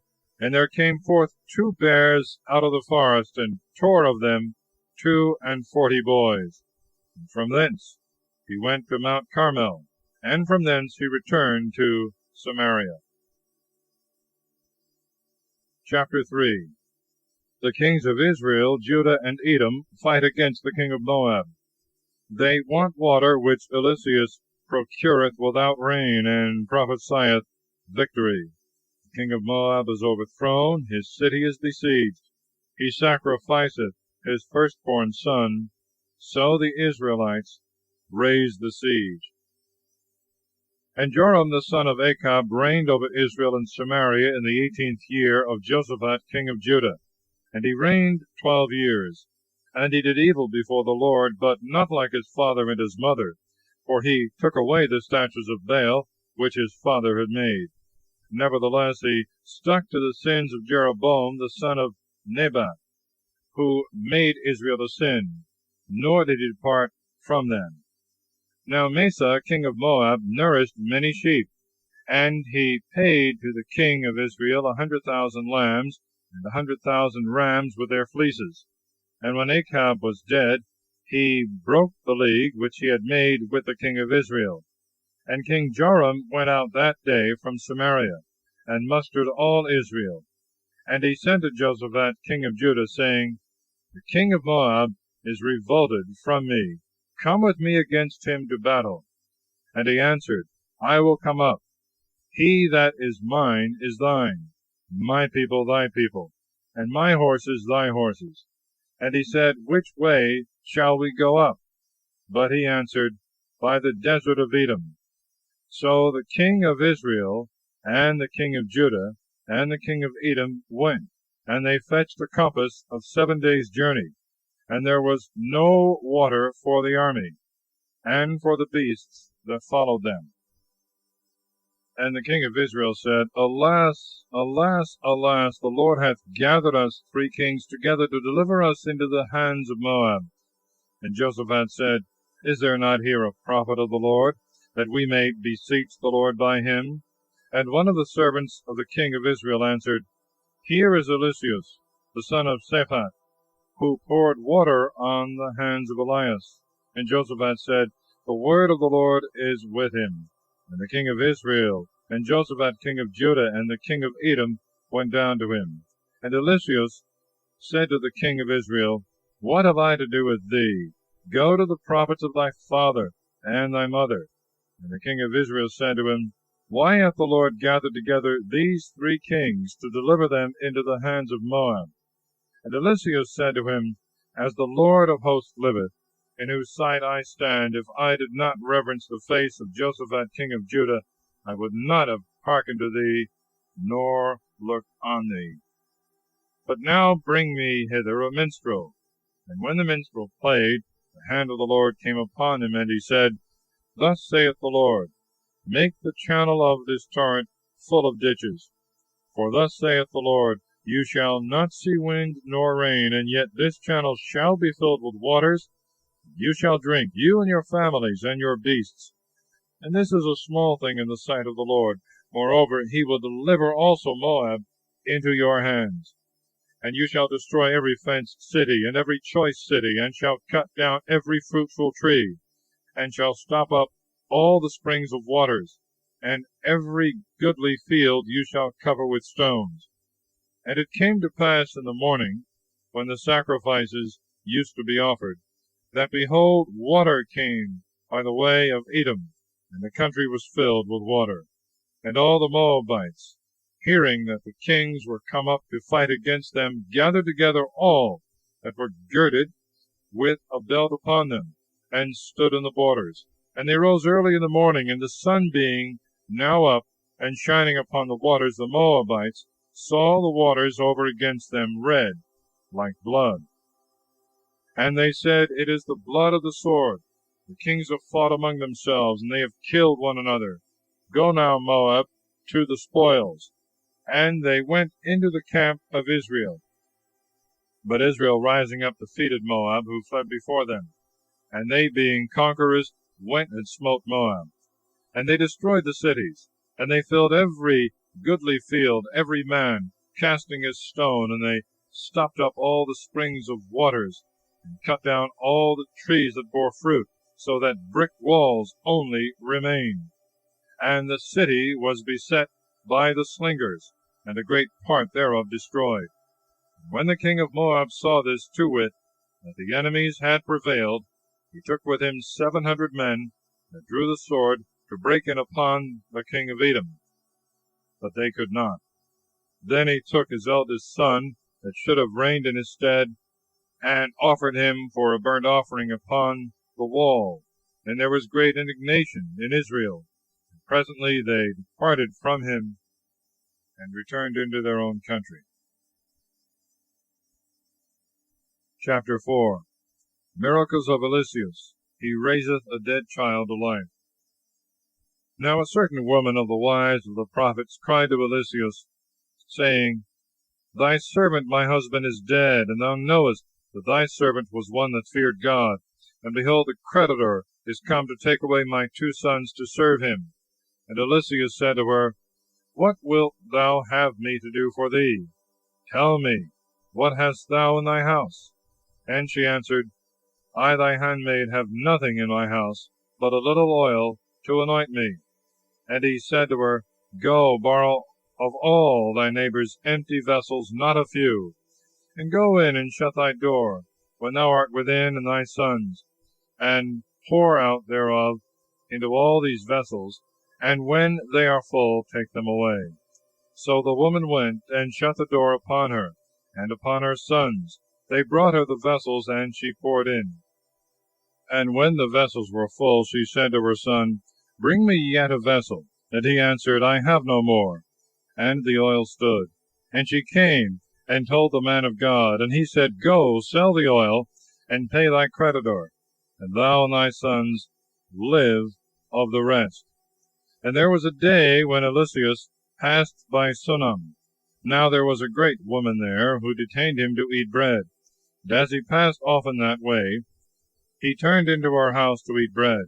And she said to her husband, I perceive that this is a holy man of God, who often passeth by us.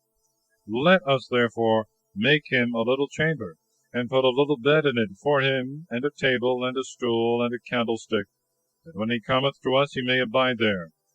Now there was a certain day when he came and turned into the chamber, and rested there. And he said to Gesai, his servant, Call this Sunammitess. And when he had called her, and she stood before him, he said to his servants, Say to her, Behold, thou hast diligently served us in all things. What wilt thou have me to do for thee? Hast thou any business? And wilt thou that I speak to the king, or to the general of the army? And she answered, I dwell in the midst of my own people. And he said, What will she then that I do for her? And Gesai said, Do not ask, for she hath no son, and her husband is old. Then he bid him call her. When she was called and stood before the door, he said to her, At this time and this same hour, if life accompany, thou shalt have a son in thy womb. But she answered, Do not, I beseech thee, my lord, thou man of God, do not lie to thy handmaid. And the woman conceived, and brought forth a son in the time and at the same hour that Eliseus had said. And the child grew. And on a certain day, when he went out to his father to the reapers, he said to his father, My head acheth, my head acheth. But he said to his servant, Take him, and carry him to his mother. When he had taken him and brought him to his mother, she set him on her knees until noon, and then he died. And she went up and laid him upon the bed of the man of God, and shut the door. And going out, she called her husband, and said, Send with me, I beseech thee, one of thy servants, and an ass, that I may run to the man of God, and come again. And he said to her, Why dost thou go to him? Today is neither new moon nor Sabbath. She answered, I will go. And she saddled an ass, and commanded her servant, Drive and make haste. Make no stay in going, and do that which I bid thee. So she went forward, and came to the man of God, to Mount Carmel. And when the man of God saw her coming towards, he said to Gesai his servant, Behold that Sunammitess. Go therefore to meet her, and say to her, Is all well with thee, and with thy husband, and with thy son? And she answered, Well. And when she came to the man of God, to the mount, she caught hold on his feet, and Gesai came to remove her. The man of God said, Let her alone, for her soul is in anguish, and the Lord hath hid it from me, and hath not told me. And she said to him, Did I ask a son of my Lord? Did I not say to thee, Do not deceive me? Then he said to Gesai, Gird up thy loins, and take my staff in thy hand, and go. If any man meet thee, salute him not. And if any man salute thee, answer him not. But lay my staff upon the face of the child. For the mother of the child said, As the Lord liveth, and as thy soul liveth, I will not leave thee. He arose therefore, and followed her. But Gesai was gone before them, and laid the staff upon the face of the child. And there was no voice nor sense. And he returned to meet him, and told him, saying, The child is not risen. Eliseus therefore went into the house, and behold, the child lay dead on his bed. And going in, he shut the door upon him, and upon the child, and prayed to the Lord. And he went up, and lay upon the child, and put his mouth upon his mouth, and his eyes upon his eyes, and his hands upon his hands. And he bowed himself upon him, and the child's flesh grew warm. Then he returned and walked in the house once to and fro, and he went up and lay upon him, and the child gaped 7 times, and opened his eyes. And he called Gathai, and said to him, Call this Sunamites. And she being called went into him, and he said, Take up thy son. She came and fell at his feet, and worshipped upon the ground, and took up her son, and went out. And Eliseus returned to Gilgal, and there was a famine in the land, and the sons of the prophets dwelt before him. And he said to one of his servants, Set on the great pot, and boil pottage for the sons of the prophets. And one went out into the field to gather wild herbs, and he found something like a wild vine, and gathered of it wild gourds of the field, and filled his mantle. Coming back, he shred them into the pot of pottage, for he knew not what it was. And they poured it out for their companions to eat. When they had tasted of the pottage, they cried out, saying, Death is in the pot, O man of God. And they could not eat thereof. But he said, Bring some meal. And when they had brought it, he cast it into the pot, and said, Pour out for the people, that they may eat. And there was now no bitterness in the pot. And a certain man came from Baal-Salisa, bringing to the man of God bread of the first fruits, 20 loaves of barley, and new corn in his scrip. And he said, Give to the people, that they may eat. And his servant answered him, How much is this, that I should set it before 100 men? He said again, Give to the people, that they may eat. For thus saith the Lord, They shall eat, and there shall be left. So he set it before them, and they ate, and there was left according to the word of the Lord. Chapter 5. Naaman the Syrian is cleansed of his leprosy. He professeth his belief in one God, promising to serve him. Gathai taketh gifts of Naaman, and is struck with leprosy. Naaman, the general of the army of the king of Syria, was a great man with his master, and honorable. For by him the Lord gave deliverance to Syria. He was a valiant man, and rich, but a leper. Now there had gone out robbers from Syria, and had led away captive out of the land of Israel a little maid, and she waited upon Naaman's wife. And she said to her mistress, I wish my master had been with the prophet that is in Samaria. He would certainly have healed him of the leprosy which he hath. Then Naaman went into his lord, and told him, saying, Thus and thus said this girl from the land of Israel. The king of Syria said to him, Go, and I will send a letter to the king of Israel.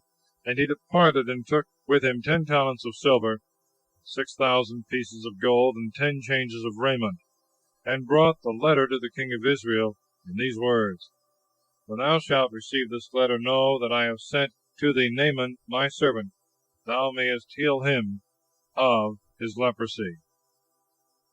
And when the king of Israel had read the letter, he rent his garment, and said, Am I God, to be able to kill and give life, that this man hath sent to me to heal a man of his leprosy?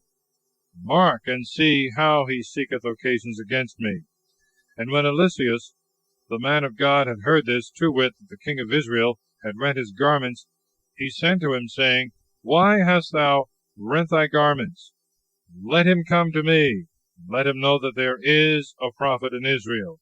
So Naaman came with his horses and chariots, and stood at the door of the house of Eliseus. And Eliseus sent a messenger to him, saying, Go and wash 7 times in the Jordan, and thy flesh shall recover health, and thou shalt be clean. Naaman was angry, and went away, saying, I thought he would have come out to me, and standing would have invoked the name of the Lord his God, and touched with his hand the place of the leprosy, and healed me. Are not the Abana and the Pharpar, rivers of Damascus, better than all the waters of Israel, that I may wash in them and be made clean? So as he turned and was going away with indignation, his servants came to him and said to him, Father, if the prophet had bid thee do some great thing, surely thou shouldst have done it. How much rather what he now hath said to thee, Wash, and thou shalt be clean. Then he went down and washed in the Jordan 7 times, according to the word of the man of God, And his flesh was restored, like the flesh of a little child, and he was made clean. And returning to the man of God with all his train, he came and stood before him and said, In truth I know there is no other God in all the earth, but only in Israel. I beseech thee, therefore, take a blessing of thy servant. But he answered, As the Lord liveth, before whom I stand, I will receive none. And when he pressed him, he still refused. And Naaman said, As thou wilt, but I beseech thee, grant to me thy servant to take from hence 2 mules' burden of earth. For thy servant will not henceforth offer holocaust or victim to other gods, but to the Lord. But there is only this, for which thou shalt entreat the Lord for thy servant. When my master goeth into the temple of Rimmon to worship, and he leaneth upon my hand, if I bow down in the temple of Rimmon, when he boweth down in the same place, that the Lord pardon me, thy servant, for this thing. And he said to him, Go in peace. So he departed from him in the springtime of the earth. But Gesai, the servant of the man of God, said, My master hath spared Naaman this Syrian, in not receiving of him that which he brought. As the Lord liveth, I will run after him, and take something of him. And Gesai followed after Naaman, and when he saw him running after him, he leapt down from his chariot to meet him, and said, Is all well? And he said, Well. My master hath sent me to thee, saying, Just now there are come to me from Mount Ephraim 2 young men of the sons of the prophets. Give them a talent of silver, and 2 changes of garments. And Naaman said, It is better that thou take 2 talents.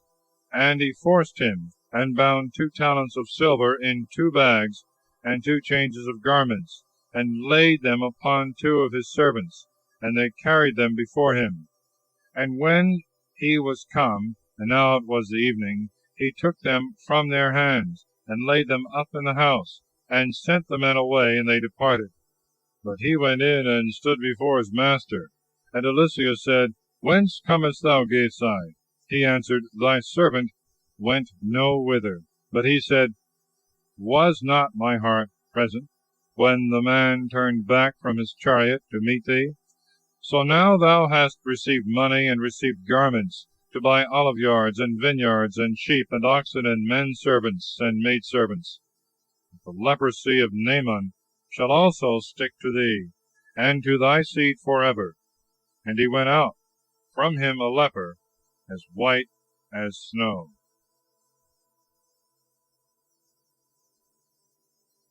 Chapter 6. Eliseus maketh iron to swim upon the water.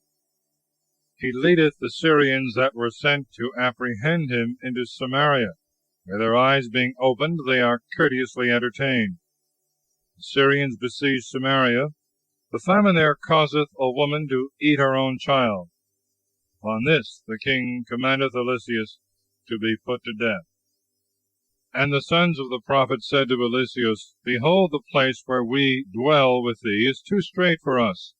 Let us go as far as the Jordan, and take out of the wood every man a piece of timber, that we may build us there a place to dwell in. And he said, Go. One of them said, But come thou also with thy servants. He answered, I will come. So he went with them. And when they were come to the Jordan, they cut down wood. And it happened, as one was felling some timber, that the head of the axe fell into the water. And he cried out and said, Alas, alas, alas, my lord, for this same was borrowed. And the man of God said, Where did it fall? And he showed him the place. Then he cut off a piece of wood, and cast it in thither. And the iron swam. And he said, Take it up. And he put out his hand, and took it. And the king of Syria warred against Israel, and took counsel with his servants, saying, In such and such a place let us lay ambushes. And the man of God sent to the king of Israel, saying, Beware that thou pass not to such a place. The Syrians are there in ambush. And the king of Israel sent to the place which the man of God had told him, and prevented him, and looked well to himself there not once nor twice. And the heart of the king of Syria was troubled for this thing. And calling together his servants, he said, Why do you not tell me who it is that betrays me to the king of Israel? And one of his servants said, No one, my lord, O king, but Eliseus the prophet, that is in Israel, telleth the king of Israel all the words that thou speakest in thy privy chamber. And he said to them, Go and see where he is, that I may send and take him. And they told him, saying, Behold, he is in Dothan. Therefore he sent thither horses and chariots and the strength of an army. And they came by night, and beset the city. And the servant of the man of God, rising early, went out, and saw an army round about the city, and horses and chariots. And he told him, saying, Alas, alas, alas, my lord, what shall we do? But he answered, Fear not, for there are more with us than with them. And Eliseus prayed and said, Lord, open his eyes, that he may see. And the Lord opened the eyes of the servant, and he saw. And behold, the mountain was full of horses and chariots of fire round about Eliseus. And the enemies came down to him. But Eliseus prayed to the Lord, saying, Strike, I beseech thee, this people with blindness. And the Lord struck them with blindness according to the word of Eliseus. And Eliseus said to them, This is not the way, neither is this the city. Follow me, and I will show you the man whom you seek. So he led them into Samaria. When they were come into Samaria, Eliseus said, Lord, open the eyes of these men, that they may see. And the Lord opened their eyes, and they saw themselves to be in the midst of Samaria. And the king of Israel said to Eliseus, when he saw them, My father, shall I kill them? And he said, Thou shalt not kill them. For thou didst not take them with thy sword or thy bow, that thou mayest kill them, but set bread and water before them, that they may eat and drink, and go to their master. And a great provision of meats was set before them, and they ate and drank, and he let them go, and they went away to their master. And the robbers of Syria came no more into the land of Israel. And it came to pass after these things, that Benhadad king of Syria gathered together all his army, and went up and besieged Samaria. And there was a great famine in Samaria, and so long did the siege continue, till the head of an ass was sold for 80 pieces of silver, and the 4th part of a cave of pigeon's dung for 5 pieces of silver. And as the king of Israel was passing by the wall, a certain woman cried out to him, saying, Save me, my lord, O king. And he said, If the Lord doth not save thee, how can I save thee? Out of the barn floor, or out of the winepress? And the king said to her, What aileth thee? And she answered, This woman said to me, Give thy son, that we may eat him today. We will eat my son tomorrow. So we boiled my son, and ate him. And I said to her on the next day, Give thy son, that we may eat him. And she hath hid her son. When the king heard this, he rent his garments, and passed by upon the wall. And all the people saw the haircloth which he wore within next to his flesh. And the king said, May God do so and so to me, and may he add more, if the head of Eliseus the son of Shaphat shall stand on him this day. But Eliseus sat in his house, and the ancients sat with him. So he sent a man before, and before that messenger came, he said to the ancients, Do you know that this son of a murderer hath sent to cut off my head? Look then, when the messenger shall come, shut the door, and suffer him not to come in. For behold, the sound of his master's feet is behind him.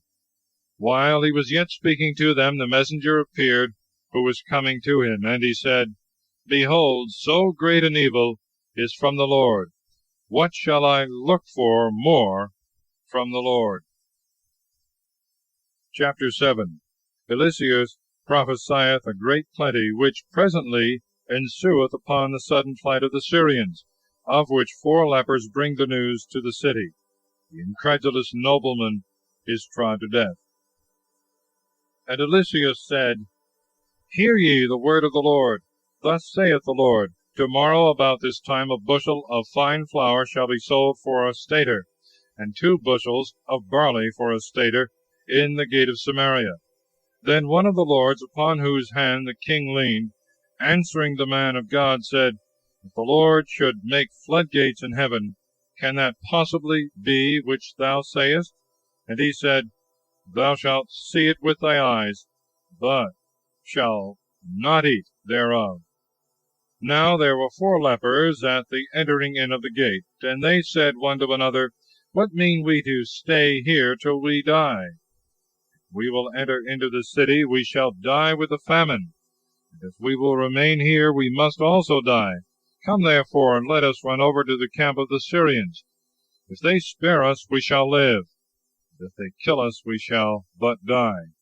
So they arose in the evening to go to the Syrian camp. And when they were come to the first part of the camp of the Syrians, they found no man there. For the Lord had made them hear in the camp of Syria the noise of chariots and of horses, and of a very great army. And they said one to another, Behold, the king of Israel hath hired against us the king of the Hittites and of the Egyptians, and they are come upon us. Wherefore they arose and fled away in the dark, and left their tents and their horses and asses in the camp, and fled, desiring to save their lives. So when these lepers were come to the beginning of the camp, they went into one tent, and ate and drank. And they took from thence silver and gold and raiment, and went and hid it.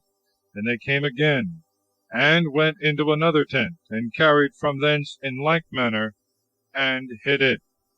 Then they said one to another, We do not well, for this is a day of good tidings. If we hold our peace, and do not tell it till the morning, we shall be charged with a crime. Come, let us go and tell it in the king's court.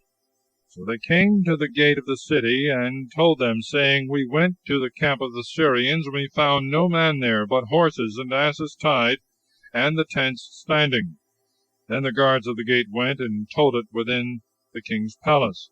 And he arose in the night, and said to his servants, I tell you what the Syrians have done to us. They know that we suffer great famine, and therefore they are gone out of the camp, and lie hid in the field, saying, When they come out of the city, we shall take them alive. Then we may get into the city. And one of his servants answered, Let us take the 5 horses that are remaining in the city, because there are no more in the whole multitude of Israel, for the rest are consumed. And let us send and see. They brought therefore 2 horses, and the king sent into the camp of the Syrians, saying, Go and see. And they went after them as far as the Jordan. And behold, all the way was full of garments and vessels, which the Syrians had cast away in their fright. And the messengers returned and told the king. And the people going out pillaged the camp of the Syrians. And a bushel of fine flour was sold for a stater, and 2 bushels of barley for a stater, according to the word of the Lord. And the king appointed that lord, on whose hand he leaned, to stand at the gate. And the people trod upon him in the entrance of the gate, and he died, as the man of God had said, when the king came down to him. And it came to pass according to the word of the man of God, which he spoke to the king, when he said, 2 bushels of barley shall be for a stater, and a bushel of fine flour for a stater, at this very time tomorrow in the gate of Samaria. When that lord answered the man of God, and said, Although the Lord should make floodgates in heaven, could this come to pass which thou sayest? And he said to him, Thou shalt see with thy eyes, and shalt not eat thereof. And so it fell out to him, as it was foretold, and the people trod upon him in the gate, and he died. Chapter 22.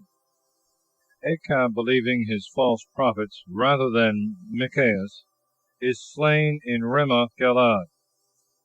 Ochazias succeeded him. Good King Jehoshaphat dieth, and his son Jerome succeeded him. And there passed 3 years without war between Syria and Israel. And in the 3rd year Jehoshaphat king of Judah came down to the king of Israel. And the king of Israel said to his servants, Know ye not that Ramoth-Gilead is ours, and we neglected to take it out of the hand of the king of Syria? And he said to Jehoshaphat, Wilt thou come with me to battle to Ramoth-Gilead? As I am, so art thou. My people and thy people are one, and my horsemen thy horsemen. And Jehoshaphat said to the king of Israel, Inquire, I beseech thee, this day the word of the Lord.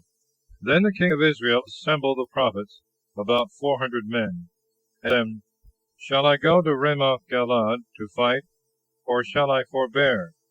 They answered, Go up, and the Lord will deliver it into the hand of the king. And Jehoshaphat said, Is there not here some prophet of the Lord, that we may inquire by him? And the king of Israel said to Jehoshaphat, There is one man left, by whom we may inquire of the Lord, Micaias, the son of Jimlah. But I hate him, for he doth not prophesy good to me, but evil. And Jehoshaphat said, Speak not so, O king. Then the king of Israel called an eunuch, and said to him, Make haste, and bring hither Micaias, the son of Jimlah. Then the king of Israel and Jehoshaphat king of Judah sat each on his throne, clothed with royal robes, in a court by the entrance of the gate of Samaria. And all the prophets prophesied before them. And Sedecius, the son of Kenana, made himself horns of iron, and said, Thus saith the Lord, With these shalt thou push Syria, till thou destroy it. And all the prophets prophesied in like manner, saying, Go up to Ramoth Galad, and prosper, for the Lord will deliver it into the king's hands. And the messenger that went to call Micaias spoke to him, saying, Behold, the words of the prophets with one mouth declare good things to the king. Let thy words therefore be like to theirs, and speak that which is good. But Micaias said to him, As the Lord liveth, whatsoever the Lord shall say to me, that will I speak. So he came to the king, and the king said to him, Micaias, shall we go to Ramoth Galad to battle, or shall we forbear? He answered him, Go up and prosper, and the Lord shall deliver it into the king's hands. But the king said to him, I adjure thee again and again, that thou tell me nothing, that which is true in the name of the Lord. And he said, I saw all Israel scattered upon the hills, like sheep that have no shepherd. And the Lord said, These have no master. Let every man of them return to his house in peace. Then the king of Israel said to Jehoshaphat, Did I not tell thee that he prophesieth no good to me, but always evil? And he added and said, Hear thou therefore the word of the Lord. I saw the Lord sitting on his throne, and all the army of heaven standing by him, on the right hand and on the left. And the Lord said, Who shall deceive Achab, king of Israel, that he may go up and fall at Ramoth Galad? And one spoke words of this manner, and another otherwise. And there came forth a spirit, and stood before the Lord, and said, I will deceive him. And the Lord said to him, By what means? And he said, I will go forth, and be a lying spirit in the mouth of all his prophets. And the Lord said, Thou shalt deceive him, and shalt prevail. Go forth and do so. Now therefore, behold, the Lord hath given a lying spirit in the mouth of all thy prophets that are here, and the Lord hath spoken evil against thee. And Sedecius, the son of Kenana, came and struck Micaias on the cheek, and said, Hath then the Spirit of the Lord left me, and spoke to thee? And Micaias said, Thou shalt see in the day when thou shalt go into a chamber, within a chamber, to hide thyself. And the king of Israel said, Take Micaias, and let him abide with Amon, the governor of the city, and with Joash, the son of Amalek. And tell them, Thus saith the king, Put this man in prison, and feed him with bread of affliction, and water of distress, till I return in peace. And Micaias said, If thou return in peace, the Lord hath not spoken by me. And he said, Hear, all ye people. So the king of Israel and Jehoshaphat, king of Judah, went up to Ramoth Galad. The king of Israel said to Jehoshaphat, Take armor, and go into the battle, and put on thy own garments. But the king of Israel changed his dress, and went into the battle. And the king of Syria had commanded the 32 captains of the chariots, saying, You shall not fight against any, small or great, but against the king of Israel only. So when the captains of the chariots saw Jehoshaphat, they suspected that he was the king of Israel, and making a violent assault, they fought against him. And Jehoshaphat cried out. And the captains of the chariots perceived that he was not the king of Israel, and they turned away from him. And a certain man bent his bow, shooting at a venture, and chanced to strike the king of Israel between the lungs and the stomach. But he said to the driver of his chariot, Turn thy hand, and carry me out of the army, for I am grievously wounded.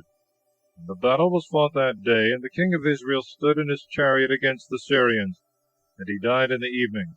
And the blood ran out of the wound into the midst of the chariot.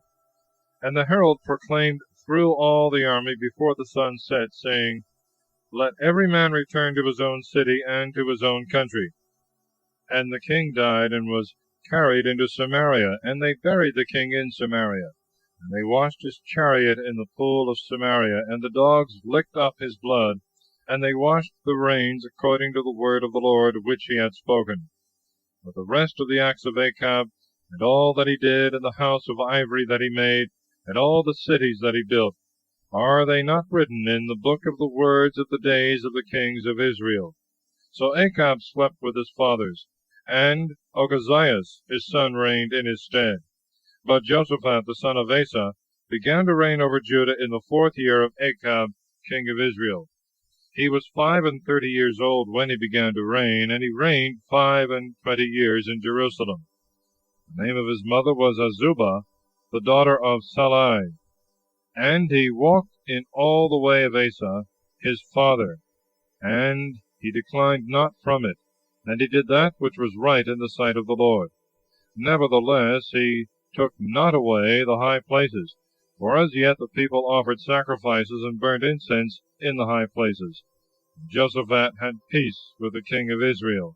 But the rest of the acts of Jehoshaphat, and his works which he did, and his battles, are they not written in the book of the words of the days of the kings of Judah? And the remnant also of the effeminate, who remained in the days of Asa his father, he took out of the land. And there was then no king appointed in Edom. But King Jehoshaphat made navies on the sea to sail into Ophir for gold. But they could not go, for the ships were broken in Ezion-Gaber. Then Ochazias, the son of Achab, said to Jehoshaphat, Let my servants go with thy servants in the ships. And Jehoshaphat would not. And Jehoshaphat slept with his fathers, and was buried with them in the city of David his father. And Joram his son reigned in his stead. And Ochazias, the son of Achab, began to reign over Israel and Samaria in the 17th year of Jehoshaphat, king of Judah, and he reigned over Israel 2 years. And he did evil in the sight of the Lord, and walked in the way of his father and his mother, and in the way of Jeroboam the son of Nebat, who made Israel to sin. He served also Baal, and worshipped him, and provoked the Lord the God of Israel, according to all that his father had done. Thus ends the 3rd book of Kings.